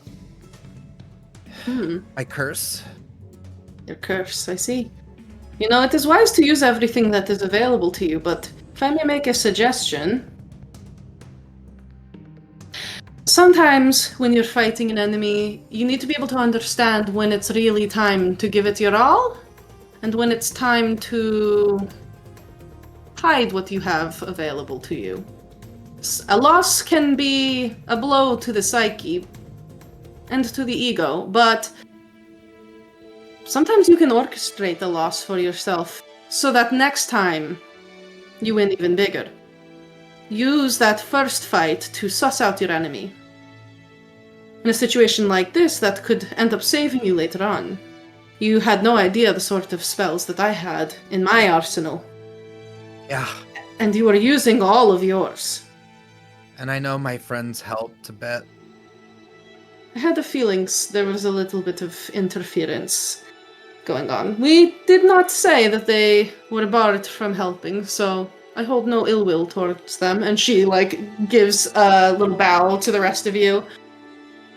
Did my best, guys.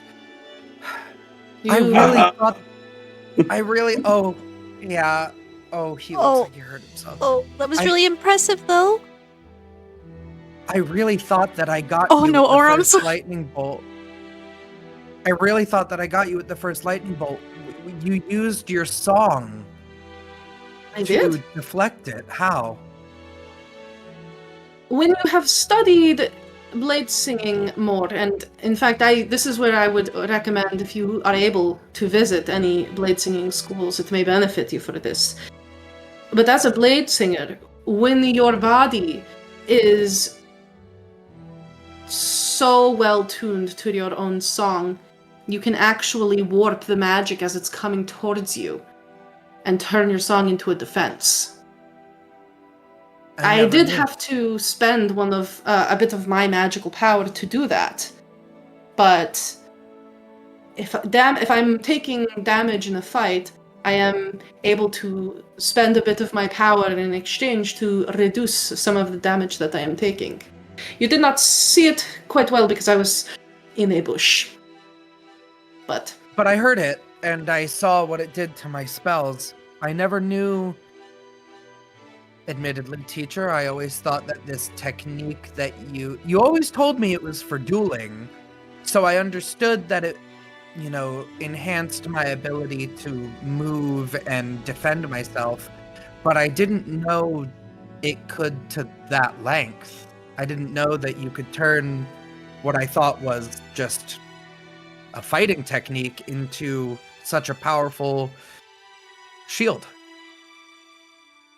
you can. And in fact, I think that you are capable of grasping that component of the blade song very soon. You'll have all the makings of a blade singer who is able to weave the song of defense into your own techniques. Would you like me to teach it to you here? It's quite easy. You keep practicing at it, and I think you'll get it quickly. I would love to, but my friend Don really wants to see his family. He's been away for a long time, but I think that I've learned a lot from this duel, teacher, and I'll take what you've said to heart, and the next time that we cross blades, I promise I will have mastered the Song of Defense. Focus on weaving a refrain or even just a few chords into your song in a way that bolsters your own body, and try to cast a spell into it as you are doing it. You may find that once you are able to get the hang of this, it is much like casting the shield spell, a little bit different. In fact, it can absorb the damage that you take instead of just blocking something. And she will bow to you as a respectful duelist, even though y'all just had kind of a dirty fight. And everyone's clapping. Saoirse, you hear clapping coming from behind you, and a voice says, "Oh, that was riveting." And you recognize the voice that you hear. What voice is it? It's your bestie. Okay, I was assuming it was that, but then I was like, listen, if it's the Frost Prince, we're gonna get into a fight. Okay, We're gonna be another duel. There's about to be another one.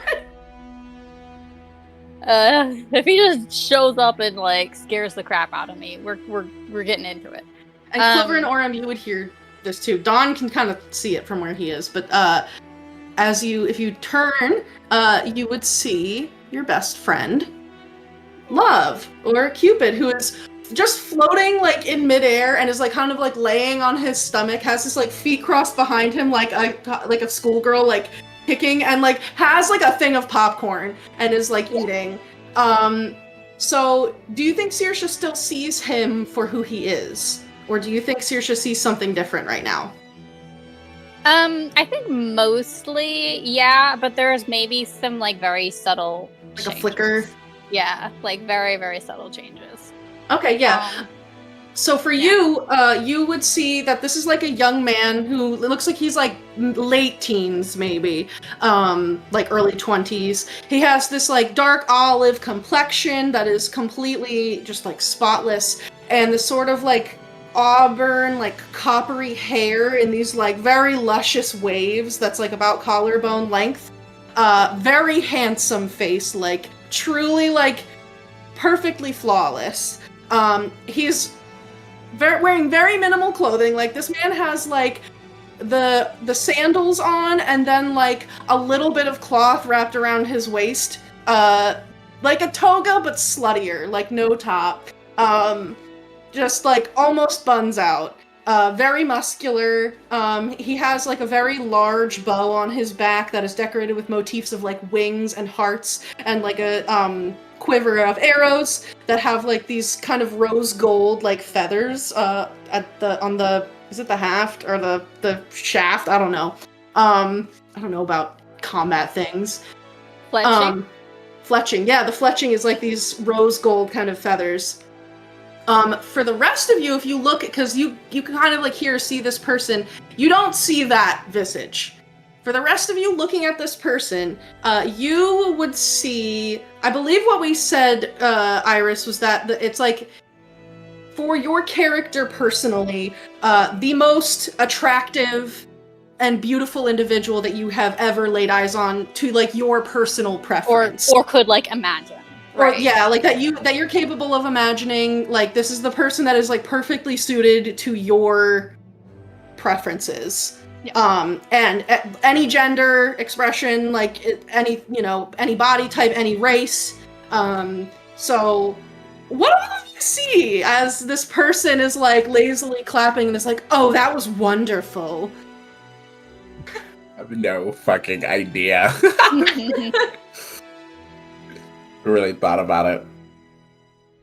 It's like another roleplay warm-up question, except in the middle of the game. Oh my Saoirse's god! been like Saoirse's been like making a flower crown this whole time. So she's got like a little flower crown of snowdrops, and she just like runs to them or to him and just like throws her arms around him and like puts a little crown on his head. Oh.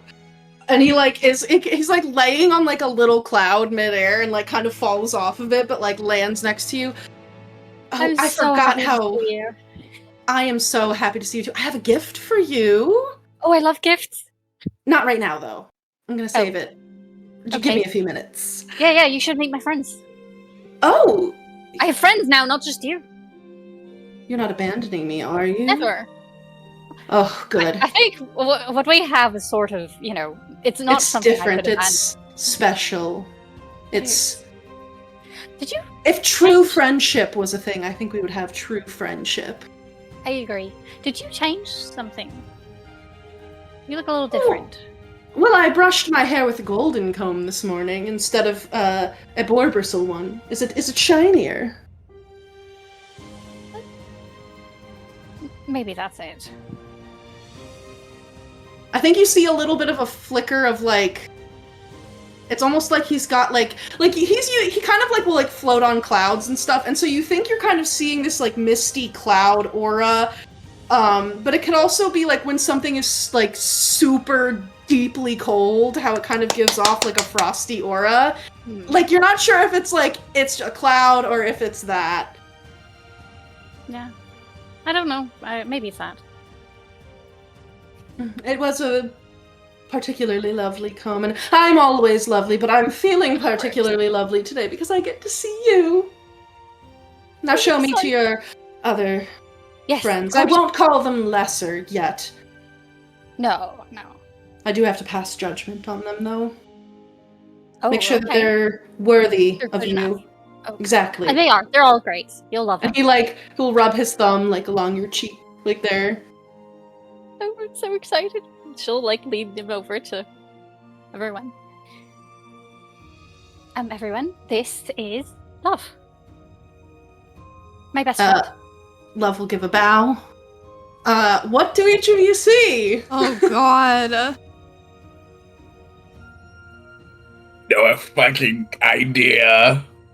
It doesn't have to be like it can just be features. Like if you think that your character would like, certain features or like a force of personality, like you don't have to be exact with the description. You can just give like general stuff. I know this is me putting you on the spot. The first thing that comes to mind for Ego, because the first exposure to love in this story was the Tunnel of Love on Swandala.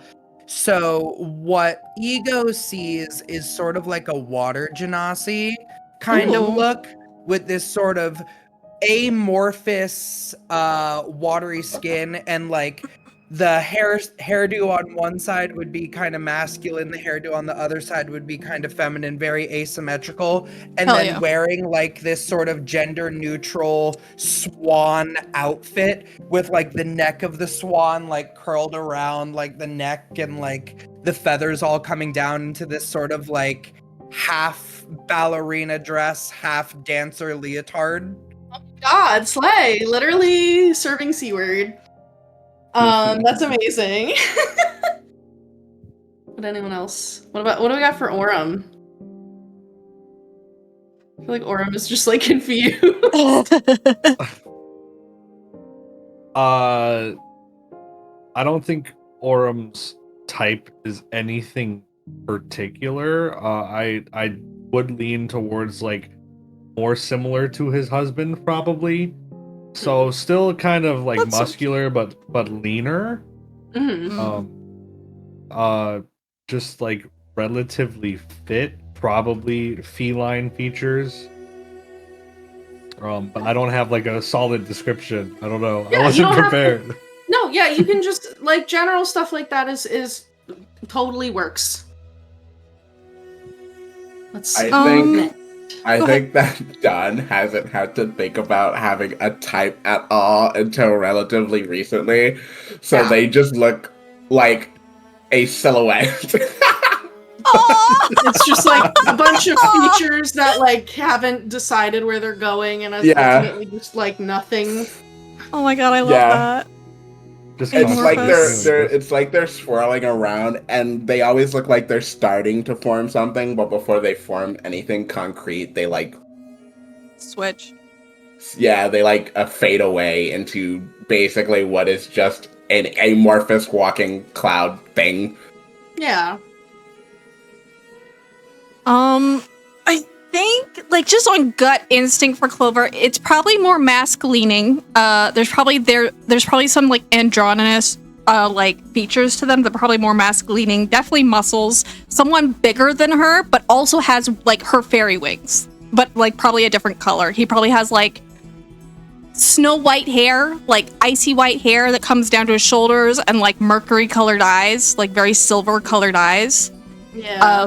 Something that like gives off the aura of like protection and like warmth, in contrast to like the icy look of like his hair and eyes. But then like the wings are probably something more vibrant, much like her wings were. Yeah. Nice. Quite a bit bigger than her, though, I think. Yeah. Slay. Yeah, Get that size difference. Gotta Oh get my that size God. difference. You know what? I love it. You look Love like to see Prince it. Frost, but nice with pretty wings.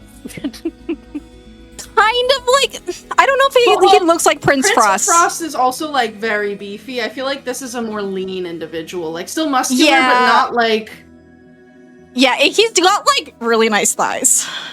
Slay. Yeah. We're looking at the same guy. I mean, We're mine looking at has the same wings guy. and yours has cat features, so I just Yeah. swap. Yeah.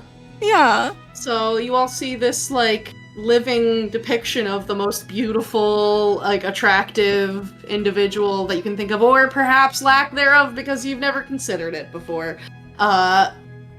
Will appear there. And is like smiling, and like taking stock of all of you.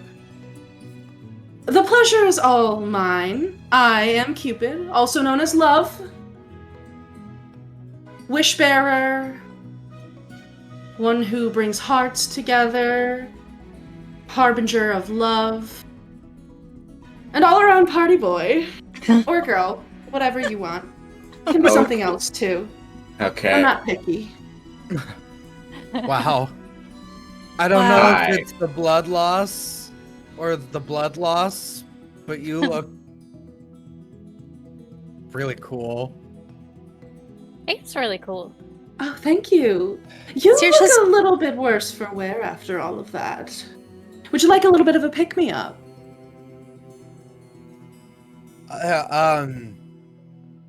Oh yeah. Dawn, He's not really Dawn, Fae. you- He's not really Fae. It's Oh, so like it's not like a deal thing? No, any friend of Saoirse's is a friend of mine. Oh, you're a friend of Saoirse's. How many people related Yeah, to Saoirse are gonna decide to stop by? Hopefully they're all I- nice. I did tell you he was coming by. Yeah, Saoirse We're told us not- all about Cupid. Yeah, we're Or not love. related. No, he's my best friend. My only friend for a very long time. Westy was visiting, and so I figured I would pop by too. After all, I'm not really unwelcome in very many places. I don't really need an invite, because I'm not an archfey. I did get you one just to be, safe. Perfect. Thank you, darling. Now, about that pick-me-up, a little bit of a boost. Can I help you? Let me help you. And he will hold out a hand to you, or they will hold out a hand to you, since you're kind of seeing this like androgynous, like amalgamation of features that are like water genasi, like dancer, like Swan Lake kind of vibes. So yeah, we'll like hold out a hand to you. Take it. I'll be gentle. And this individual will like twirl you, almost like you guys are like doing like a little bit of a dance, and like performs this like little maneuver with you, and will then like lean you back, like so that your back is like all the way bent, and leans in and gives you like a little kiss like right here, and casts Cure Wounds on you. So you will get back. Ego continues to only have kisses in weird contexts where other things are going on. I know, Ego's just like collecting bizarre kisses. I've never had just like a normal kiss. Oh, max. Okay, so that's 8 and 8 is 16, so you get 21 hit points back. That's a hefty cure wounds. For cure wounds, the new cure wounds, I will say they did that right. The all of the buffed healing is great. You actually legitimately feel like if you want your role to be healer, You can do it you now. can do it. You can outpace damage. Yeah. So, leans you down, gives you that little kiss, and then we'll stand you back up. Feeling a little bit less dizzy now.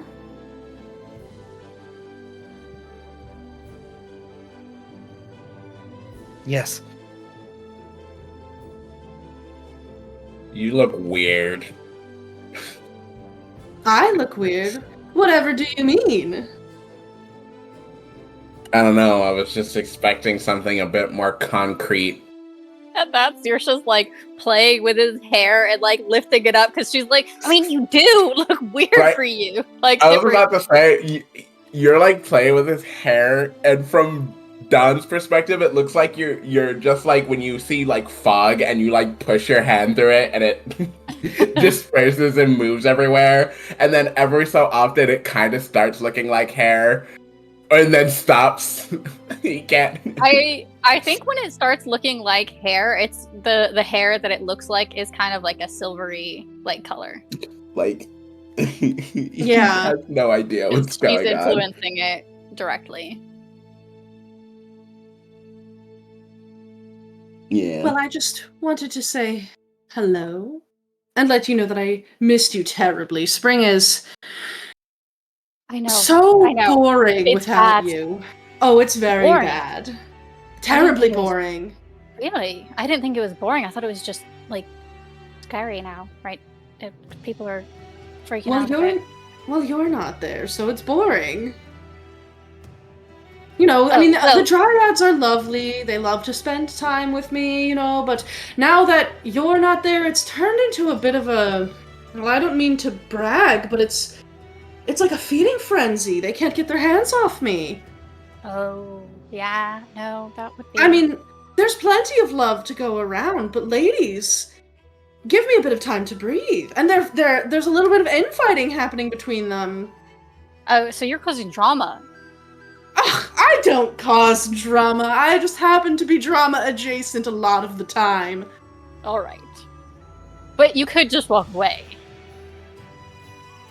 Well, why would I do that when I'm Well, being I'm just adored? saying, you're not causing drama.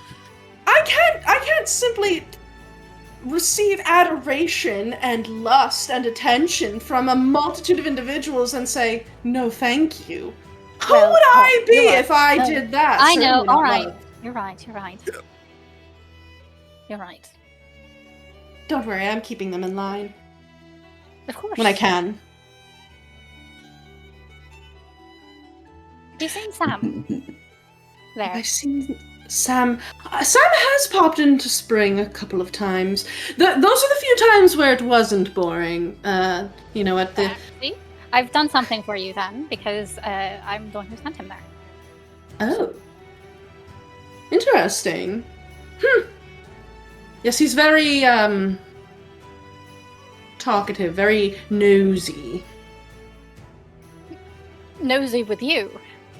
Well, he just asks a lot of questions about what all is going on, Oh, yeah. and, you know, what the state of things are. I happen to know a little bit about what was going on, but not much. I think Like what? he probably exhausted his use for me, but he still never gets tired of me. What is it that you know about what's going on? That wasn't what I called you here for, but if you know more about what's going on, then Oh, well, your mother's involved in some sort of dreadful business with this younger sister of hers. right. She is something else. For somebody who is of Spring, it's safe to say that Miserine is the least springy spring fae that ever sprung. Deeply unpleasant. That sounds right. Just not nice. It's very different for They should ship her off to winter. the tone of spring when she is around. But she doesn't make herself publicly visible very often, and neither does your mother anymore, but it's dreary, it's dreadful, it's rainy. Yeah, they definitely should ship her off to winter. We can put all of the unpleasant people there together. Oh. Well, not everyone in winter is so unpleasant. Even though that Prince of I don't Frost think is a frigid individual, I think that I could warm his bones a little bit, if you know what I mean. No. He doesn't do that anymore, though, unfortunately. He's awful. Oh, well, a little bit. That's kind of what happens, though, when you're in love and then you tragically lose it. Can't really blame him. He's lacking a little bit of vitamin me, if you will. Well. That's news. Drops this lore and then the shade. You know, You know that doesn't what? excuse him being, like, so mean. Does it? I think a lot of heartbroken people might disagree with you, I've Saoirse. never used your services, and I'm still nice. And you don't know the feeling of heartbreak. Well, no. I think if you did know it, you might understand a little bit better why he's so chilly. Are you gonna keep making the ice puns? What can I say? I like making fresh and frosty, cool little puns. I could keep All right, doing maybe this. we just talk about somewhat literally anyone else now. I did have questions for you, if that's all right. If I have answers, I'll give them.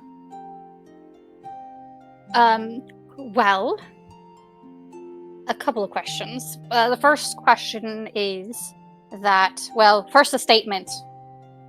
I've found out that I might have as many as 3 possible true loves. Oh my. Is that something at you you. can sort of sense? To, like, confirm? Or... Do you want me inside to look? in my soul? Well, just a peek into your heart. Oh, alright. I mean, if there's anybody I trust in my heart, it's you. One moment. He takes his bow and arrow and points it at Razel and shoots her. Nobody else seems to notice what's going on, and the arrow strikes her, but she doesn't react to it at all. She is talking to Zybilna currently, and there's a couple other folks that are around. And as the course of your conversation with Love goes on, Razel will take Zybilna's hand and give her a little kiss and lead her into the castle. And people begin to disperse so that you guys have a little bit more privacy as they sense that the time for hanging out is over. And Love will... People get in here.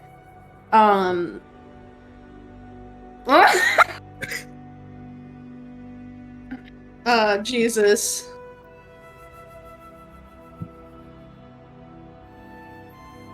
Okay. Wow. That's a statement to read in the Discord.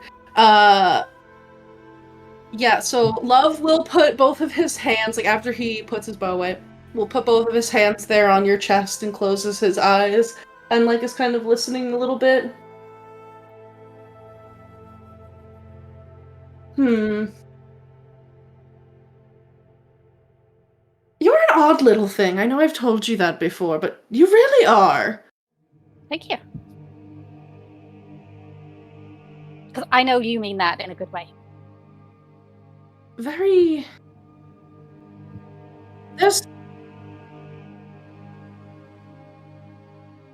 I don't really know how to describe it even. I don't think I've ever experienced anything like this. It would seem that your heart is tugged in one direction, for sure. There is potential for you to find other love, but it would seem that...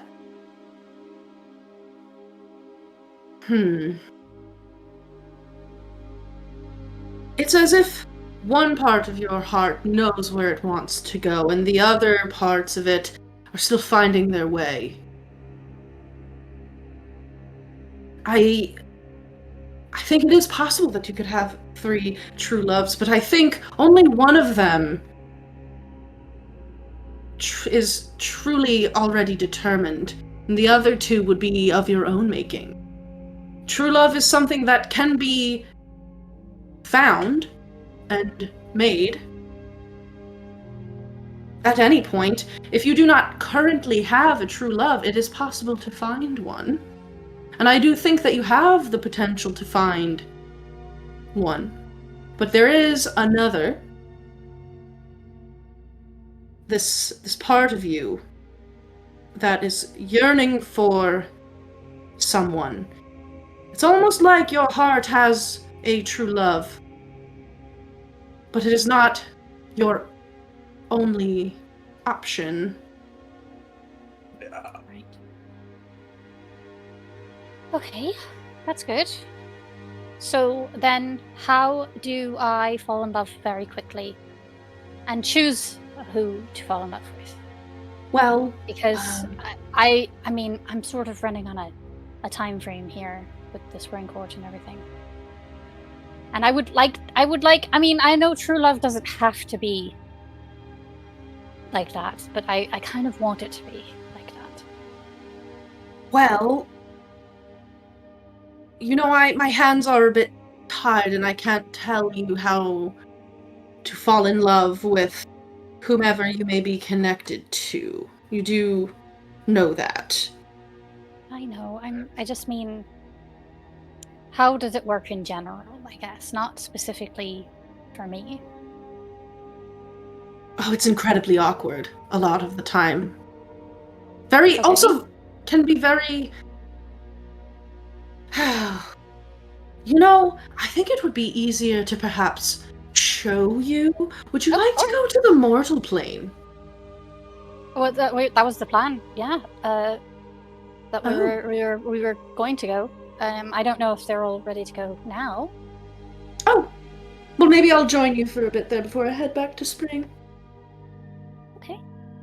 I mean, if you can just take us, it would be better than trying to find a circle. You want me to take you? Certainly. I can take you to the mortal plane. That you would ready? be really nice, because I used all of my magic fighting my teacher, and I forgot I was supposed to save a spell to take us home. Right now. You want to go right now? I mean, we've been in the Feywild for time, and the last time we checked on Dawn's family, months had passed. That can happen. We have no idea how long we've been gone. Yeah. All I know is that I'm fired. Well, you also might have a new member of... You probably have several new members of your family. Oh, don't even say that. Well, wasn't one of your sisters pregnant? Yeah. But I mean, like, depending on how long we were gone, someone could have gotten pregnant again and had another kid that we don't even know exists. And I don't even know how any of that stuff works. Do you want a lesson? Oh dear. Sometimes it involves love, not always. Sometimes it's just lust. When all of my blood is not outside of me and back inside of me, I'd have a lot of questions about love. Of course, I'd be happy to answer what I can. But I also think that we should go home. I definitely agree. There's still one thing I need to do first. What's that? I need to go buy something. Buy something? Whatever do you mean? From Moby Richard. Well, I suppose I can wait a little bit for you. I'll be here when you're ready. Do try to hurry, though. I'll make it really quick. Yeah, so he will wait for you. You can, it's gonna take you, probably 2 hours to get down into Yon, where the inn at the end of the road, is, and then back. So that'll give the party time. You can take a short rest and roll some hit die, ego, or for those of you who restore any used resources, you may do that. What did you want to get from Moby Richard? I want to get something to, because when he used that thing to give Ego health, it hurt a lot. And it's not necessarily that he doesn't want to keep doing it, but he also is aware that he needs to be sturdier if he wants to do it more, because it hurts really badly. So he's looking for something that could possibly give him more health of his constitution. Okay, so you're looking for that thing, aren't you? That necklace. Yeah. Periaptive wound closure. Yeah. Periapt, where are you? Wait, is it the one? Wait. No, Yeah. The Amulet of Health. Is Amulet the of one Health. Amulet. Okay. He wants the one that's just gonna make his con go up, make Okay. his HP get fat. Yeah. Let me pull this item up. But I gotta get Constitution it. is a 19 while you wear this amulet. I gotta get it before we leave. Because I won't be able to just go buy magic items from someone when we leave. Yeah, so this is a rare item. So this is going to cost... Hold on, there's a scale for it. This will cost you 4 trinkets. Easy. I have 10. Okay, so then you can delete 4 of them, and you can receive the Amulet of Health. And Moby Richard will tell you, hey, just so you know, we're not really gonna be around longer. We're heading out. So, if your friends want to make any deals, now's the time. But I'm sure we'll see you around. You're a satyr, right? You hang out in the Feywild all the time. Not until recently. Oh, all right. Well, Mr. Fancy Pants, then I'll guess I see you when I see you. But It wasn't meant to be, like an insult. I just normally my family comes here more often, and I've been working an office job. All right, I can respect that. As a working class fish myself, I can respect that. All right. Well, finally, everybody else around here doesn't even know what an office job is. Oh, I have an entire office in my castle where I have to keep records of all the magic items I've made, all the supplies that I get in. I have a ledger book of everything I buy, everything I sell, everything that I trade for. I know how to keep records. I also have to engage in a little bit of tax evasion and money laundering, but we're not going to talk about that. You definitely shouldn't talk about it to me, because I am very specifically a banker. You're not my banker, buddy. I could be one day. I'll make sure that you're not, now that you know that. And you know what? Now you're an accomplice. So if you became my banker, that would be really bad for you. So zip your lip. If you're ever looking for us, always just check a port. If wherever you're going has a port, there's always a chance that our ship will be there. You'll definitely recognize it. giant tree growing out of the deck. Got it. Yeah. The ship is I'm not really supposed to talk about Cap's wife, but the ship is his wife. She's a dryad. That makes sense. So, yeah, you know. You're always welcome to visit us, but,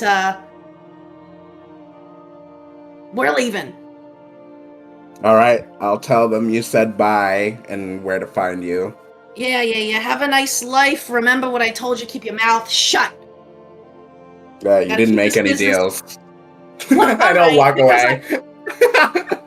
Why I oughta. He's grumbling as you walk away. So yeah, the rest of you, anything that you guys want to do, you have like an hour or two. Love is there. Everyone else at the castle is kind of like mostly filtered in.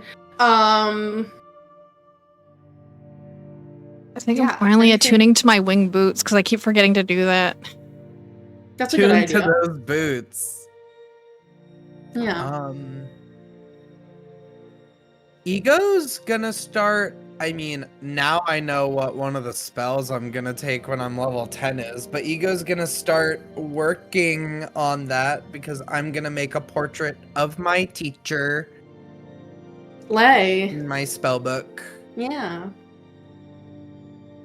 Awesome. Uh, Go ahead. I think Saoirse is just braiding flowers into Love's hair and like playing with his hair and then telling him everything. Like it's Yeah. very like girls at a sleepover vibes with the two of them. I think at one point, like when you start, like, because I think you bring up Molliver a couple times. Yeah. And Love is like, well, Saoirse, did you? Yeah.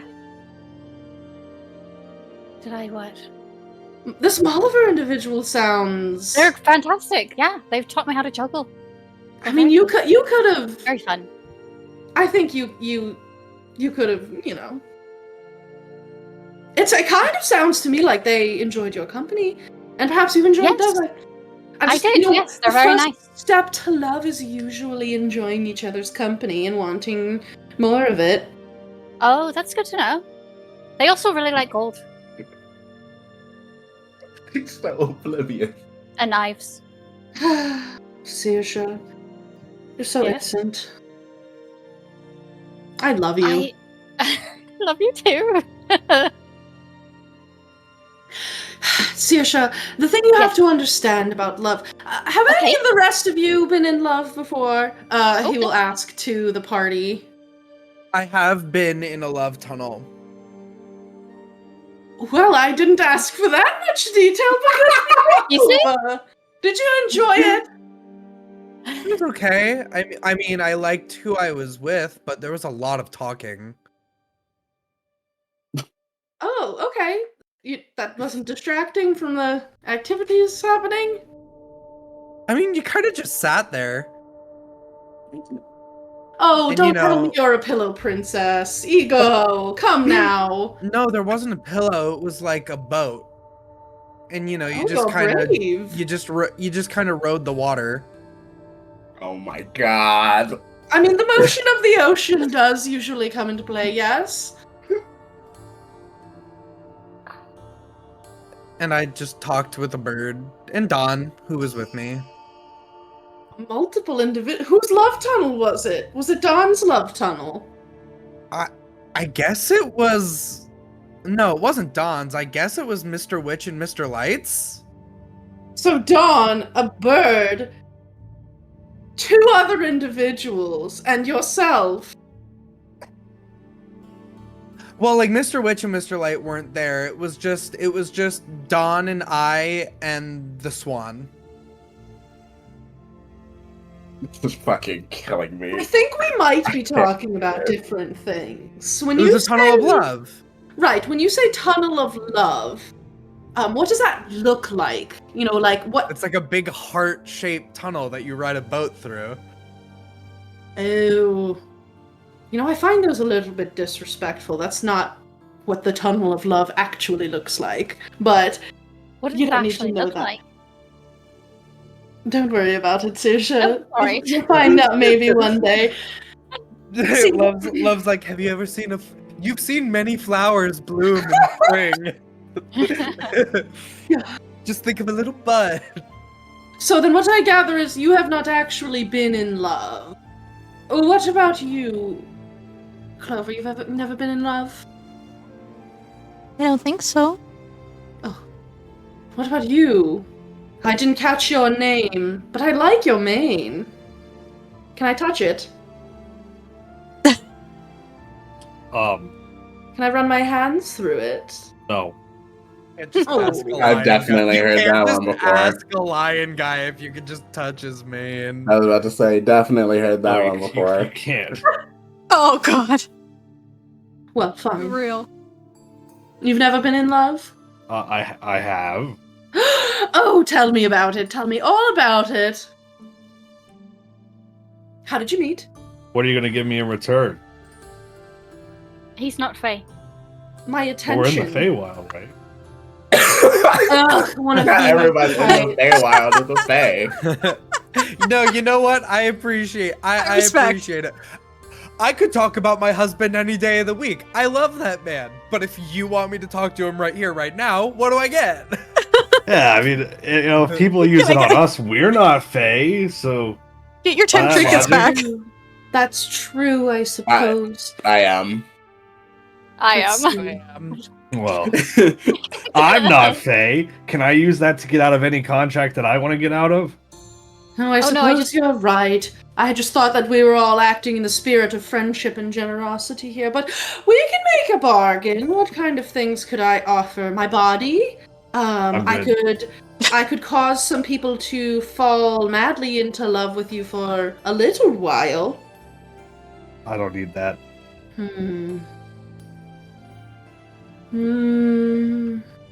His ability is all A kiss? very specific. I also don't need that. I don't. A hug?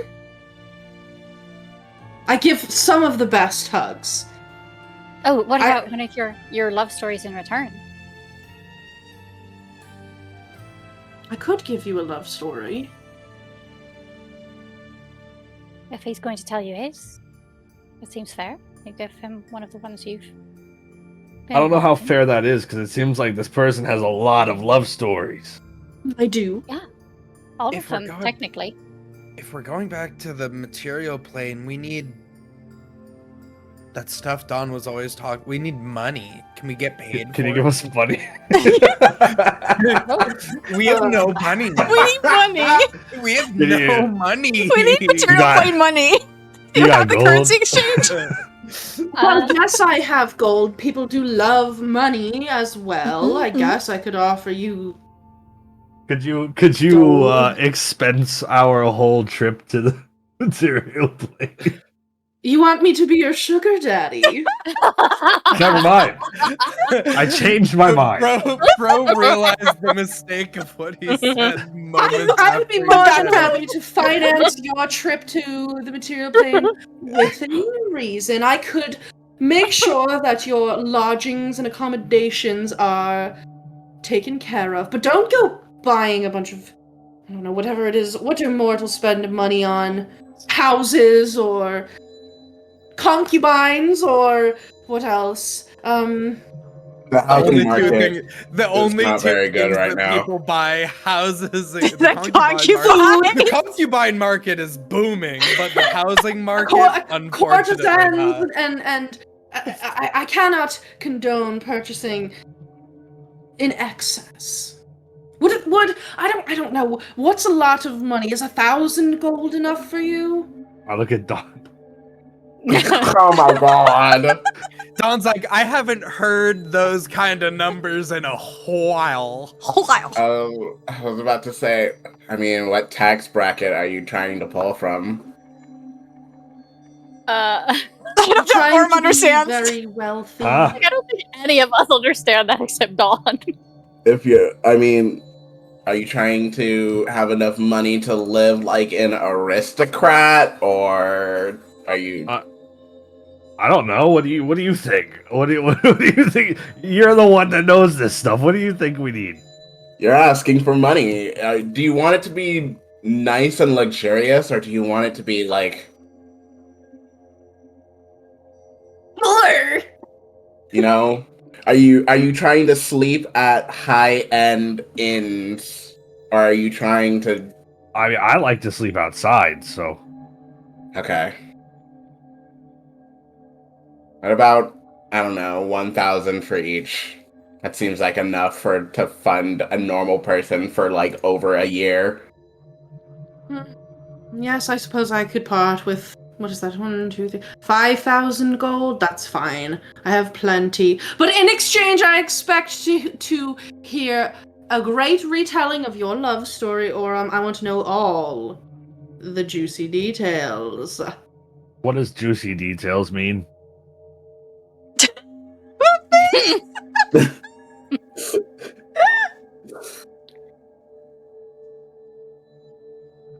He whispers something in your ear and basically explains.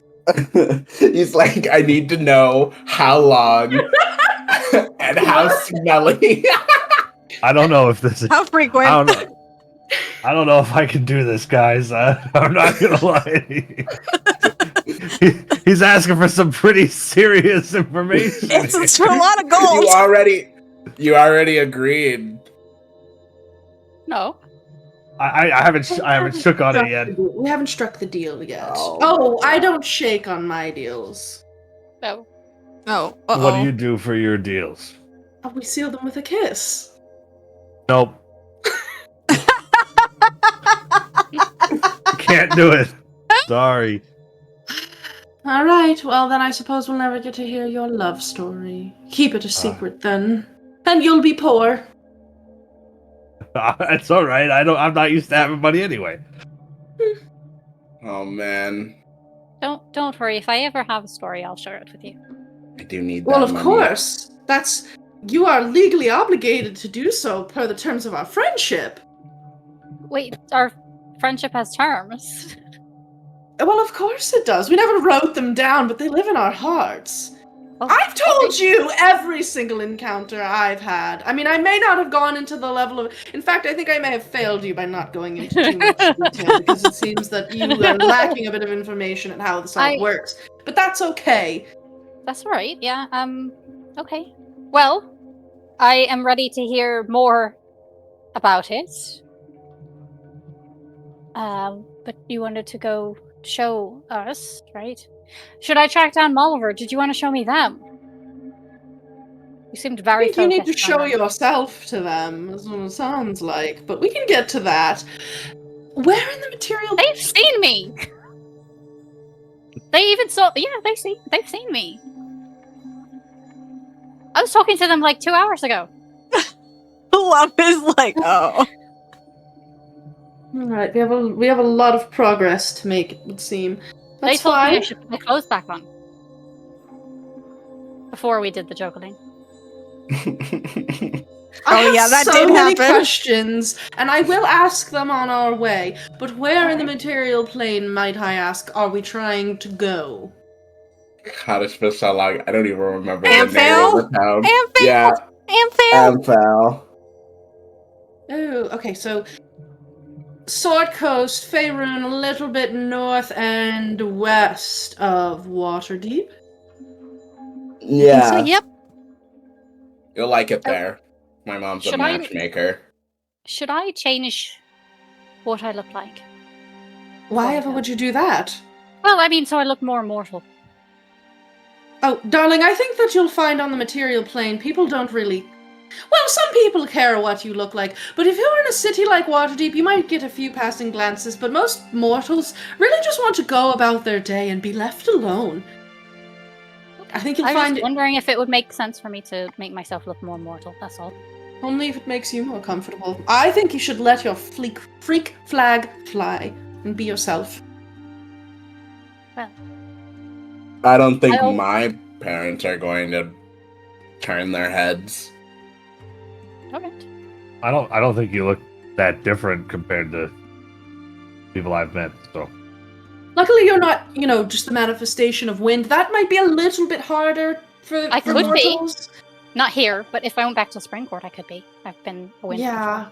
It's the form that you take now is actually perfect. You're not that far off from an elf, all things considered. It's actually like pretty easy for mortals to get. If you were a wind spirit, it would just be hard because there wouldn't really be like a physical form, and the I idea thought you were an elf. that a wind spirit might have a personality might be more confusing to them than just speaking with an elf. I think you're perfectly well off, darling. All right. Now, have any of you ever traveled between the Feywild and the material plane before? No. I mean, I guess to get here, yeah. Yeah. Have you come back? Oh, back? No. Yes. Also, when I was young, I don't remember how. Oh, then yes, I have. And you also don't remember how? Nope. That's what can happen. I got lost, and then suddenly I was just home again. Right, that makes sense. So there's a little bit of a weird thing that can happen to mortals when they leave the Feywild. Well, really any creature. There is a small chance that you might remember nothing from your time here. There is also a chance that quite a lot of time has passed on the material plane from whenever you left it, or perhaps only moments.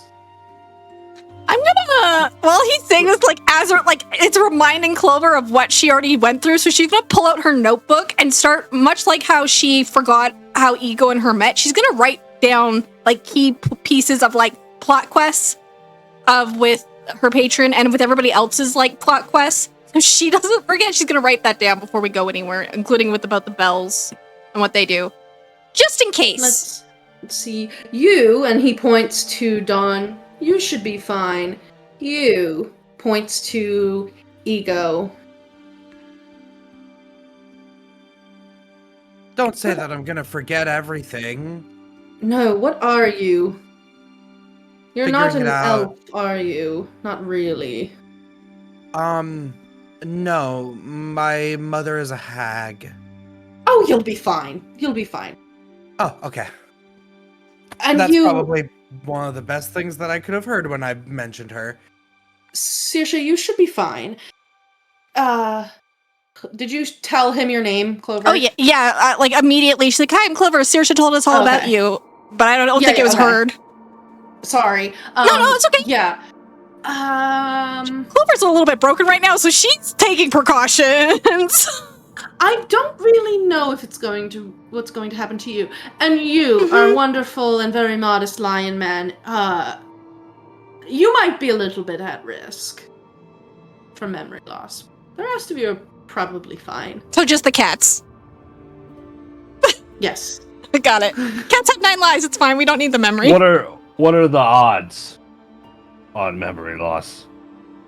I mean, if you consider yourself to be, a wise individual, somebody that you may not be learned and book smart, but if you have an understanding of your own existence and your place within the world, consider yourself rather wise, you'd probably be fine. It would be quite unlikely for that to happen, and if you are someone who is very perceptive, say. It is sort of like the force and power of your instinctual mind is what determines whether or not it is likely to happen. It can happen to anyone who doesn't bear any Fey ancestry, or who perhaps hadn't been of true Fey ancestry, gesturing to Ego, until a certain point at which you were turned into a hag child. Does the magic fruit that I ate have any effect on me?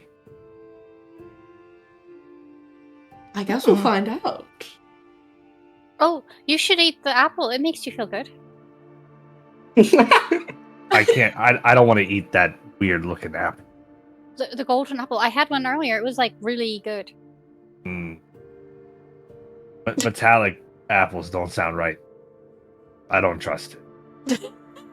All right. I love how he logics his way through certain foods. It's the same thing I said when we first got here. I'm not eating metallic fruits. Is everyone ready? Yeah. Because doesn't the apples give you like advantage on wisdom? Yeah, I think so. I'm pretty sure they do. tried, Yeah. guys. I tried. Okay. You know, do it. It's okay. I really He's got don't it. know. Like, risking this seems like a lot. If I forget everything, then that screws up everything. Aurum, I wrote down some of your stuff in my journal in case you do forget. Like, everyone has their own page. You could always use your boon with Zybilna if you're that worried about it. Do you happen to know how to break curses?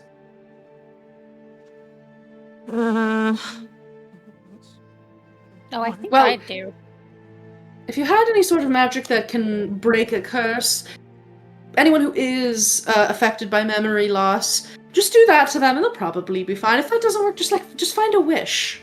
Is it just spell magic or it has to be remove curse? It would have to be if I think just spell magic could do it. Okay, Yeah. so I will write that at the note. I'm like, if all else fails to spell magic, if we forget. At the very bottom of All Clover's right. thing. We'll try. Are we ready? Yeah, I think so. I have everything written down. Or just the main parts, not everything. I do also, if you wanted to awaken Juniper, I do have the stone, the rock for that. Oh yeah, Oh, that's why we yeah. brought Juniper here. Yeah. Can we do that Yeah. now? Oh, all right. Yeah, probably smart Okay. before we bring her to the material plane. Probably a good Yeah. idea. Probably a good idea before she goes to town on Don's entire family. And I have to put her down because I will do we it have to very get fast. We have to get Star in them, right? Or whoever's coming with us. Already went. I believe you went and got because Yeah. Juniper Okay. had adopted Star Right, yes, as her that's cub. right. Yeah. I forgot about that. She's gonna fight Star's mom. Yeah, Yeah. I'll cast Awaken on Juniper then. Okay. Well, Awaken is an 8-hour spell. Oh. We might be a Um, minute then. Oops. Yeah. So hey guys, if the rest of you want to take a long rest, Sure, why not? you can. You know, Ego's feeling a little beat up. May Yeah, it help. might be nice. Might be nice to take a long And rest. Yeah. I actually literally used every single spell slot I Yeah, had. so it's probably a good idea to take a long rest. Yeah, do it. Everybody can get a long rest. You can literally sleep in this garden if you want to. Lay your head down on some really soft grass and chill. Or there's that rose garden that's still full of cobwebs. You could go in there. I lay in a little spot in the garden. All the plants wither It's just around wither. me. Yeah. Oh my god. It makes just an ego silhouette in the garden of dead grass. Yeah, it does.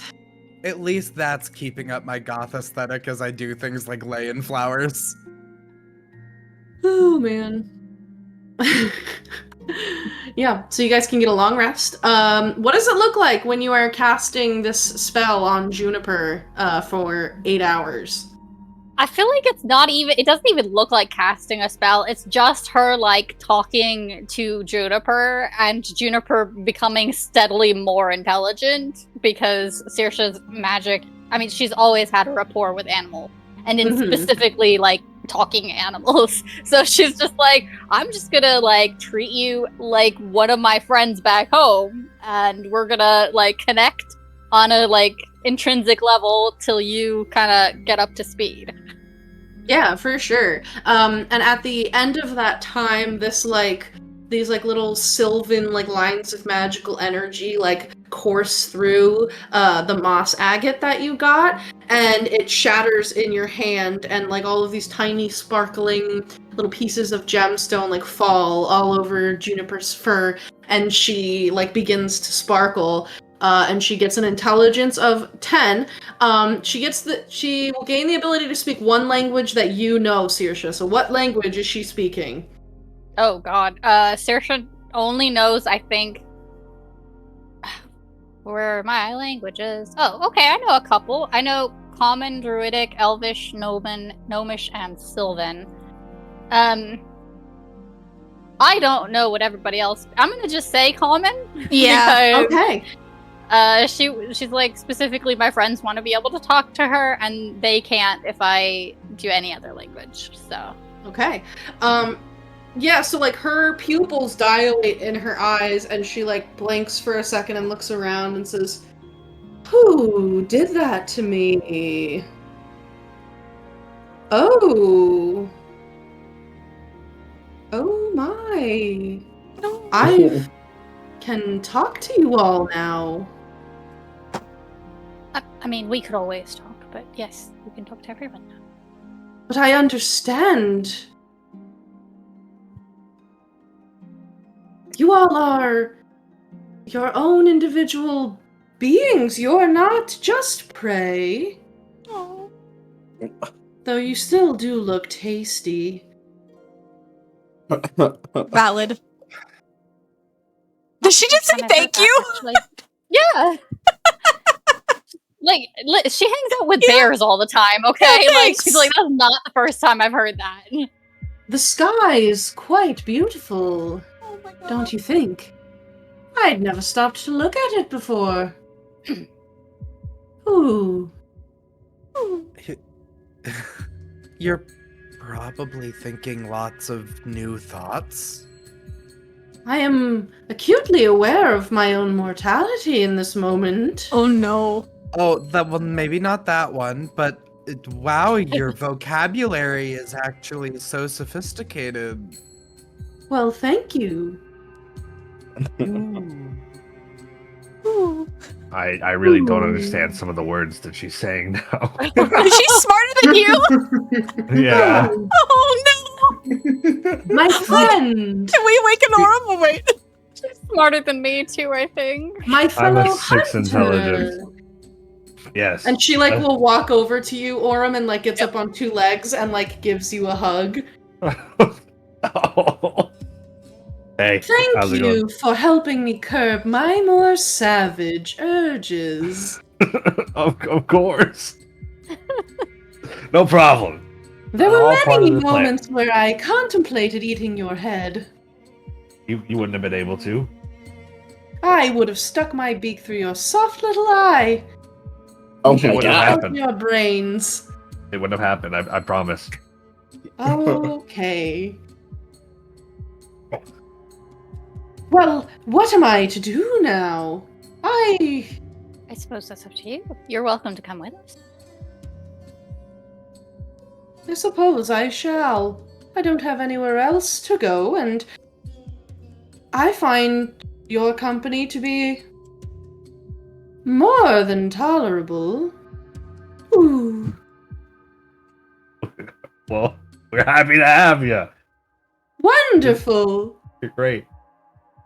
Yeah, she's charmed by Saoirse for like 30 days, as part of the spell. Oh, I didn't know that. Yeah, so she's following you guys around. Where is the little one? I am ever so worried about him.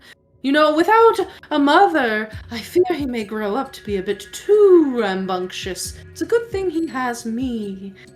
Well, And she's we're like bringing him looking back to his around for mother. Star. I'll put Grease together. Oh, Oh. That's all right. I'm sure we'll come across, you know, if you want a cub, I'm sure we'll come across one eventually that needs you. well, I trust your judgment. What should I call you? Before whatever just happened, I thought of you as not prey. You were also not prey, and you were also not prey, and you, all 5 of you were not prey.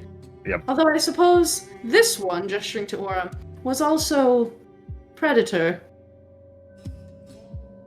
Hunter. Thanks. I'm done. Dawn. Clover. Clover. Ego. Ego. I'm Aurum. Aurum.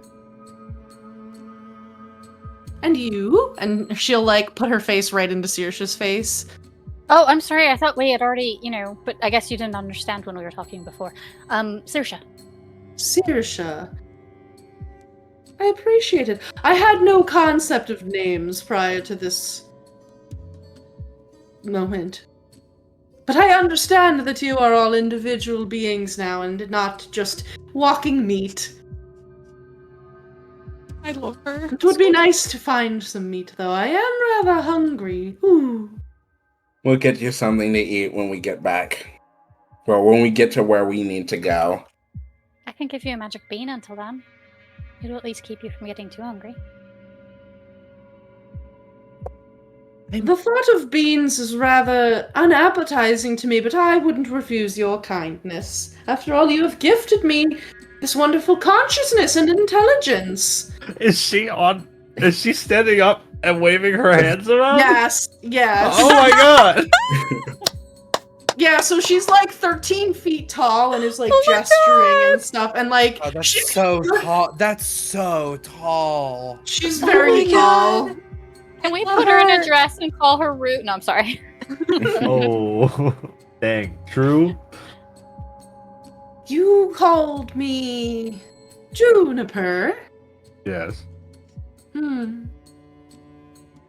All right. Beans? If you want them, you don't have to. I would gladly accept another gift from you, Alright, Saoirse. I'll create some more magic beans, and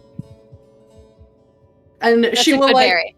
It's a good berry. Yeah. Yeah. Normally, you think that she would probably take your hand off, along with the beans, but she's able to like take her claws and like scrape them into her hand and like delicately like picks one bean up. Ooh, that's not so bad. And like just begins. Yeah, they're eating magic them. beans. They're not like regular beans. Love is just watching all of this, like, oh, this is wonderful. Imagine how much of an absolute killer Juniper's gonna be when she goes hunting. When she...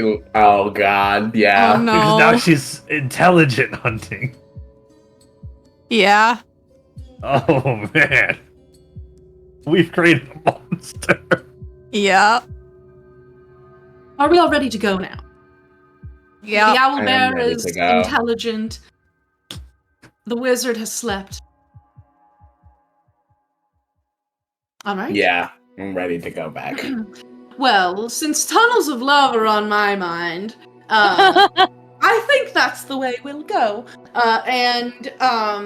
He will like fly up, and he has these like feathery, like floofy white wings that will sprout from his back, and he'll like fly up, and like takes one of his arrows out of the quiver, and will kind of like slash it across like just the space here, and this like heart-shaped opening will come up, and it like it's sort of like dark, but like has this cloudy kind of like look to it.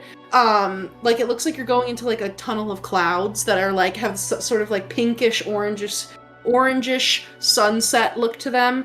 And then he will also summon like a giant swan boat and is like, "Thank you for the idea for that one. Ego. Take a seat, everyone." It's good to have more like an idea, because they told me about it before and I didn't understand most of what they were saying. So this is great, actually.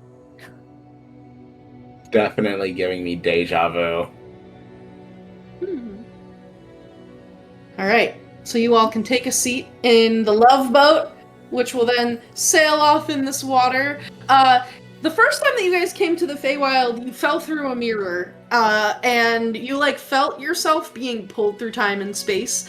And with this one, like there is this sort of like gravity sense, kind of like when the G's on like a roller coaster hit, and like your body, like you can barely move it, like you feel your body become very heavy. But it's definitely overall, I would say, probably less jarring. But as you pass through this tunnel on this little boat, and Love is just chattering away with Saoirse, you can see that there's a light at the end of the tunnel. And it gets closer and closer until eventually you find yourselves emerging from the tunnel. Oh, I gotta get everybody. I gotta get all these tokens. Oh my god. God. The real world. It's my God. God. Oh my god, it's the whole Sword Coast. Jesus. Yeah! We're sword coasting. Let's go. I just grabbed like the first map that I saw, guys. No, that's fine. It's been a long time since I've seen you, Sword Coast. Hey, how's it going? I'm gonna head off to Icewind Dale and meet Drizzt and make him my true love. Yeah. Interesting that you go to the icy place. It's like Listen, that's where drawn. Drizzt lives. Drizzt lives in Icewind Dale. Yeah, that's really How convenient that you convenient. want to go find a, a dashing man in the snow. Yeah. I mean, that's just where he happens to be. So Amphail is here. Can't see. And as you all emerge from this tunnel of love, all of a sudden, like, you're sitting in a swan boat in, like, a field of grass. You look around you, and you can see, it is summertime. Oh, guys. Right. It's been... Okay, when we first left, it was... Fall. Then we checked in, it was like Winter. And yeah, now it was it's Yule. summer. Yeah, Oh no, we missed all of spring. Yeah, We just so this... completely missed spring. It's been like almost a year. The sun is high in the sky above you and is burning down relentlessly. You're in this field of, like, tall, waving grass that has, like, a faintly sweet smell to it. You can hear crickets chirping and birds singing, the rustle of wind in the trees as you are, like, kind of, if you zoom all the way in, just below the N in mountains, there's, like, a little bit of a forest that ends before Amphail. You guys are, like, kind of in that space in between. So actually a little bit closer to, like, Ego's home, relatively speaking, because Ego lived in the woods. But you can see the small village of Amphail is there before you with its, like, small collection of a few dozen buildings. But yeah, it has been the better part of a year, at least you think. Unless it's given been that longer. Yeah, it could be another Could be year. a whole other, yeah. Yeah. But Amphail is there before you. Do we have to do a roll? Yes, you do. Thank you for reminding me. course. So, God. this is just going to be for Clover and for Aurum. I need you to make a wisdom save. You're looking to beat a 10 for memory loss. Come on, buddies. Can you imagine if Saoirse had to literally forget her entire life? That'd be so funny. She'd That'd be like, be I'm insane. gonna I'm like, I don't know what's going on. But forgetting the whole adventure. Girl, you are not... Your face... You have chat rewards. It's okay. I'm okay. I also Okay. have my inspiration, but I think I'm okay. I don't have any modifiers to this. This is a straight Jamie, roll. What did you do? Jamie, add a probo or something. But why would I do that when the story wants to be told? Huh? What'd you roll? 7. Mm-hmm. That's Okay. really funny. Yeah, so But we Aurum... met him in the face. He doesn't know who any of us are. Yeah. Yeah, Aurum, so... I'll just dispel Jeez. magic. It's fine. It'll be funny for a minute. Aurum, It'll be you're funny for a very minute. confused. You you have this memory of going to see, like, the shaman, who is this, like, hermit woman that lives in the distance, because you were really feeling the weight of responsibility of needing to lead your tribe, and you thought maybe she could help give you a little bit more direction. And all of a sudden, like, you are not at her hut. You walked in, and now all of a sudden, like, you are sitting in this strange boat that is shaped like a bird. You're in strange grass that does not look like your homeland, surrounded by strange people that you do not recognize. There's also a literal owl bear that is, like, sitting next to you with its, like, legs crossed and its, like, little hands, like, on its knee. There's, like, a 7-foot tall, green-skinned, pink-haired, scantily clad elven girl, a small halfling question mark, but she's got cat ears and, like, a cute little pink dress. Is it pink dress or purple dress? Eh. Pink and Whatever. purple dress. Pink and purple dress. hair. There is a satyr individual who has now like bright carrot orange hair and is wearing this like very ornate armor with like strange like botanical motifs on it. And there's a rather like I guess like dour looking individual wearing this like spider web gown. Do you still have your hat on, Ego? Are you hatted up? I haven't had a hat in a hot minute because I used my hat to make Dawn's suit. So my hair is all over the place. Yeah, with like hair longer than they are tall and this like little crown of like kind of like thorny antlers like growing out of their head and also like thorns growing out of their chest. Also a kind of feline looking, kind of like your husband, but definitely not. Like, honestly, getting some uncanny valley from that guy, and then the owlbear. And there's also a displacer beast kitten in your lap, which I don't think you have ever experienced. So it's a 6-legged, tentacled kitten that is like slapping its little tentacles against you and like nomming on your hand. And you have no idea where you are or who these people are. I'm gonna do the instinctual thing, which is I'm gonna take the little baby and I'm gonna run into the forest. Okay, guys, Aurum sprints off. Okay. Oopsie. I cast Dispel Magic because it's 120 feet.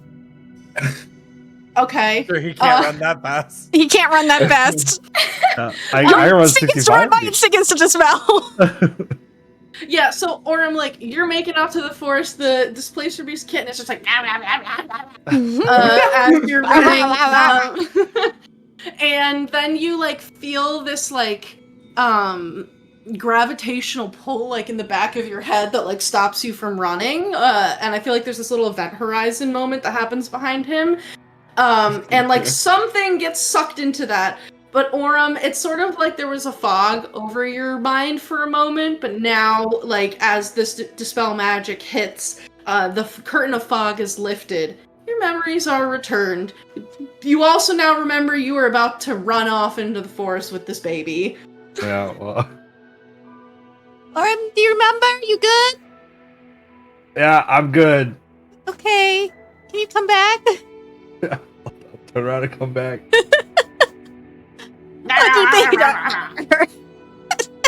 And he's like, yeah, he's just like slapping your chest with his tentacles. He's just like he's like doing like a rhythm a little bit. Like he's trying. Sick. That's sick. But yeah, We love them. You all are outside of the village of Amphale.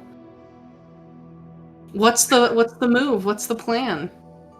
I feel like, magically speaking, Saoirse is like got that feeling of like my head is stuffed with cotton because everything is like dimmed.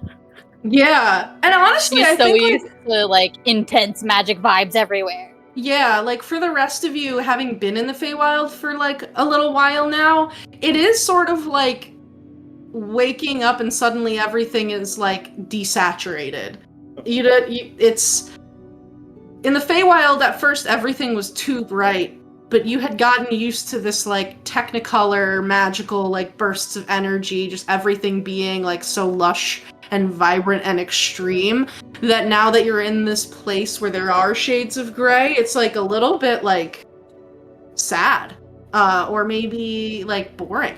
And for Saoirse, yeah, having lived your whole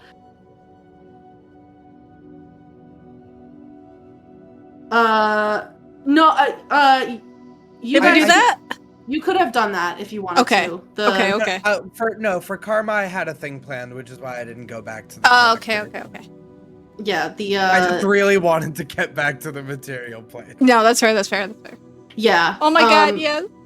But yeah, for Saoirse, it's like having a really bad sinus like headache. Like just like there's like this sense of, I mean, everything is way more like dull and muted, but there's also this like sense of pressure because like the force of reality on the material plane is significantly stronger, and like reality is not as I'm being restricted. malleable. Yeah, it's like your body is being forced to exist much more physically than it Like ever a weighted has. blanket.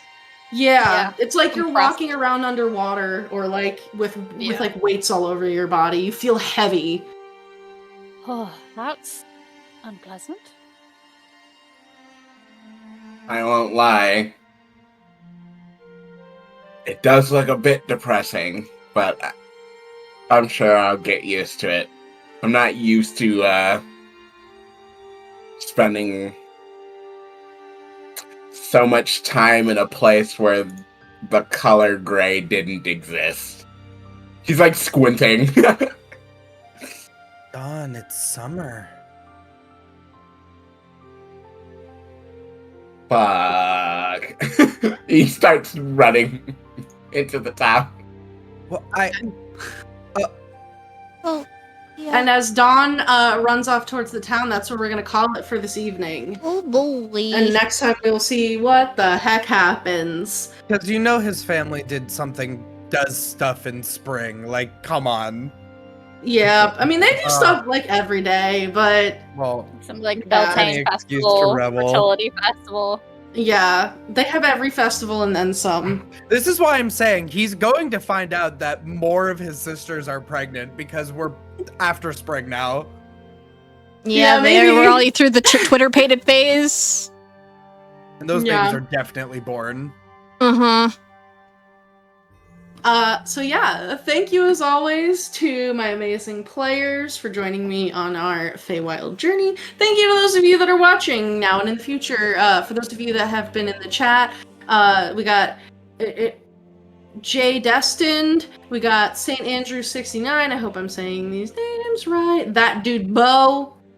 Who else? Rassinak. Spin Lippy was here for a Spin bit. Lippy, Greenzar 416. All of you, thank you for and everyone else, thank you for being active in the chat. We appreciate having you around. For those of you that are watching like in the future, thank you for your patronage. Don't forget to join our Discord, subscribe to our YouTube and to this Twitch channel, or if you're watching on YouTube, then this YouTube. Fandelver tomorrow? No.